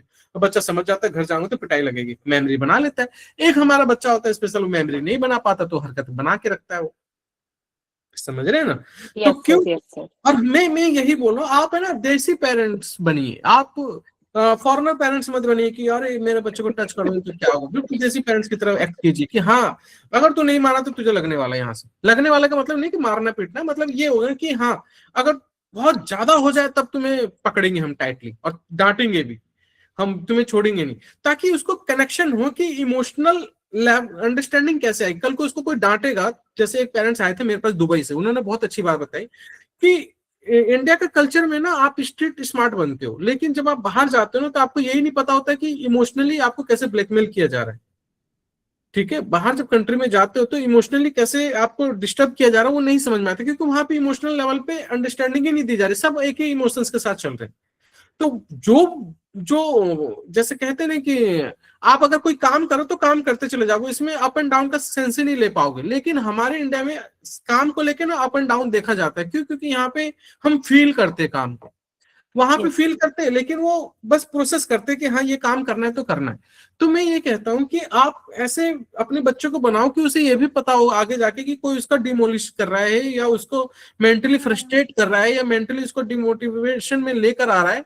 ये सब बच्चों को कब पता रहेगा? जब उसके इमोशंस निकलेंगे अंदर से, और वो इमोशंस जब भी निकलते जब आप उसके साथ इमोशनली कनेक्ट करते हो उस लेवल पे, उसको समझ में आती है ये इमोशंस क्यों आ रहे हैं भाई, फ्रस्ट्रेट क्यों हो रही है मम्मा, मम्मा इरिटेट क्यों हो रही है, मम्मा गुस्सा क्यों कर रही है, मम्मा प्यार कब कर रही है, मम्मा खुश कब हो रही है, मम्मा जेलस कब हो रही है, ये सब चीज एक्साइटेड कब हो रही है। ये सब चीजें फीलिंग लेवल आएगा जब भी तो बच्चा उसको देखेगा। कभी देखेगा ही नहीं, चार बच्चे आपस में खेलेंगे ही नहीं, वो रोएगा नहीं, वो हंसेगा नहीं, और एक ही बच्चे ही करके खेले जा रहे हैं, तो वो बच्चे नहीं सीख पाते फिर इमोशन। इसलिए तो आजकल हमारे बच्चे जिद्दी हो जा रहे हैं। वो हमारे बच्चे आज जिद्दी क्यों है? क्योंकि उनको इमोशंस नहीं दिखाई दे रहे हैं।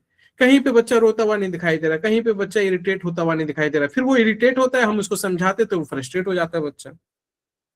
तो ये ना बहुत बड़ा चैलेंज है हमारे लिए आजकल के टाइम में, और मुझे लगता है बहुत बड़ा चैलेंज है। मुझे तो खुद ही फील होता है, मैं खुद ही अपने माँ बाप से भी नाराज होता हूँ कि जैसा कल्चर जैसे हमें मिला है, अगर आप हमारे साथ रहते या आप हमारे भाइयों को एक साथ में रखे रहते तो शायद हमारे बच्चे में ये चैलेंज नहीं आता। मेरा बच्चा बहुत ज्यादा इंगेजिंग हो जाता है। जब आप कभी नोटिस करना, जब वो 4 बच्चों के बीच में जाएगा ना, वो ज्यादा अच्छे से बिहेव करेगा जब वो 10 दिन 15 दिन रह चुका होगा। लेकिन वही एक बच्चा अगर अकेले अकेले घर में घुसा हुआ है ना, वो बच्चा फ्रस्ट्रेट कर देगा आपको। Yes sir. मुझे समझ में आता है। मैं लिटरली मैं इस चीज को लेकर बहुत सैड भी फील करता हूँ कि मुझे लगता है कि ये सब चीजें नहीं होनी चाहिए, लेकिन पता नहीं एनवायरनमेंट ऐसा हो गया हमारा, किस चीज में ये हमें झेलना है बच्चों के साथ। ठीक है सर हाँ, yes sir. Thank you. Sir आज एक्चुअली मेरे घर में ना सर पावर कट चली गई सर। देन मेरी बेटी तो इतनी रोई क्योंकि उसको लाइट की बहुत आदत है सर। लाइक रात में भी वो लाइट बंद नहीं करवा देती सर। पर आज पावर कट जाने में she started making her body stiff और क्राइंग शाउटिंग लाइट के लिए। तो कैसे उसको समझाऊं कि ये चली जाती है पर आप ना फिर देखो, से आप आती है करो, सर। आइज क्लोज करवाते हैं हम लोग, तो आइज क्लोज पहले ना हैंड से करो, 5 सेकंड का आइज क्लोज करो, 1 2 3 4 5, फिर हटा लो। ऐसे ऐसे करते करते ना इसका टाइमिंग बढ़ाओ। ओके ठीक।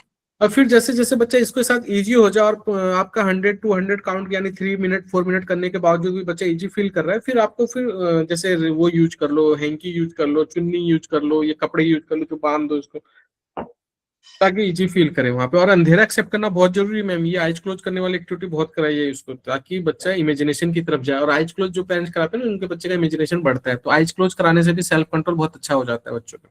ठीक है सर। आइज क्लोज कराओ जिनके बच्चों में सेल्फ कंट्रोल नहीं है, और वो वेटिंग के साथ धीरे धीरे करके पहले हैंड से करो, 2-2 सेकंड के बाद हटाओ ताकि उसे फील हो। और फिर जैसे मैं बोलता हूँ 10 10 काउंटिंग सिखाओ उसको, 10 पे ही आप खोल देंगे, फिर उसी 10 के बीच में घुमाओ, 2 3 4 3 2 6, फिर अपने टोन को धीरे धीरे कम करो, फिर बच्चा इनिशिएट करने लग जाएगा। ठीक है सर। Thank you sir.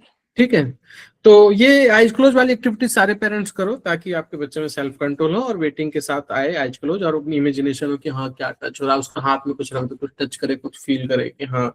जब आइज क्लोज कर देते हैं ना तो फीलिंग ज्यादा बढ़ जाता है, क्योंकि कोई भी सेंसरी बंद कर दो। अगर कोई एक सेंसरी पे ज्यादा वर्कआउट करें तो बाकी सेंसरी को शट डाउन कर दो। एक सेंसरी जिसपे आप काम समझाना चाहते हो वो सेंसरी को यूज करो, इससे बहुत इमेजिनेशन बढ़ जाता है बच्चे का। ठीक है, सो और किसी पेरेंट्स का कोई क्वेरी, किसी और पेरेंट्स का कोई क्वेरी प्लीज। ठीक है, सो क्वेरी नहीं है। एक आपने सर अपार्ट फ्रॉम चाइल्ड के अलावा जो सर एक हायर कॉन्शियसनेस वाला जो बताया था एक फिलोसफर का, वो हायर कॉन्शियसनेस में जो हैप्पीनेस हाँ मिलता है, वो भी बहुत बढ़िया चीज थी सर। इसको थोड़ा अच्छा, एक्सप्लोर करना। Thank you so much. इसके लिए तो सारी एक तरफ एक चीज है और ये वाली कॉन्शियसनेस वाली चीज एक तरफ क्योंकि बहुत अच्छी चीज है। मैंने भी पढ़ा तो मेरे को भी बहुत अच्छा लगा, और मेरे को लगता है कि यही लास्ट एजुकेशन होता है हमारे फिलोसफी को समझने का। मुझे लगता है ये चीजें अगर सबको समझ में आ गई ना, मुझे भी नहीं आई अभी तक, लेकिन मैं भी समझने की कोशिश कर ही रहा हूँ। मैं भी इस चीज को फील करने की कोशिश कर रहा हूँ, लेकिन मुझे लगता है अभी फील कर लेना चाहिए, बाकी चीज तो होती रहेगी।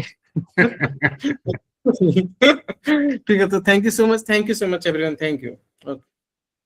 Thank you sir. Thank you so much, thank you sir. Thank you so much.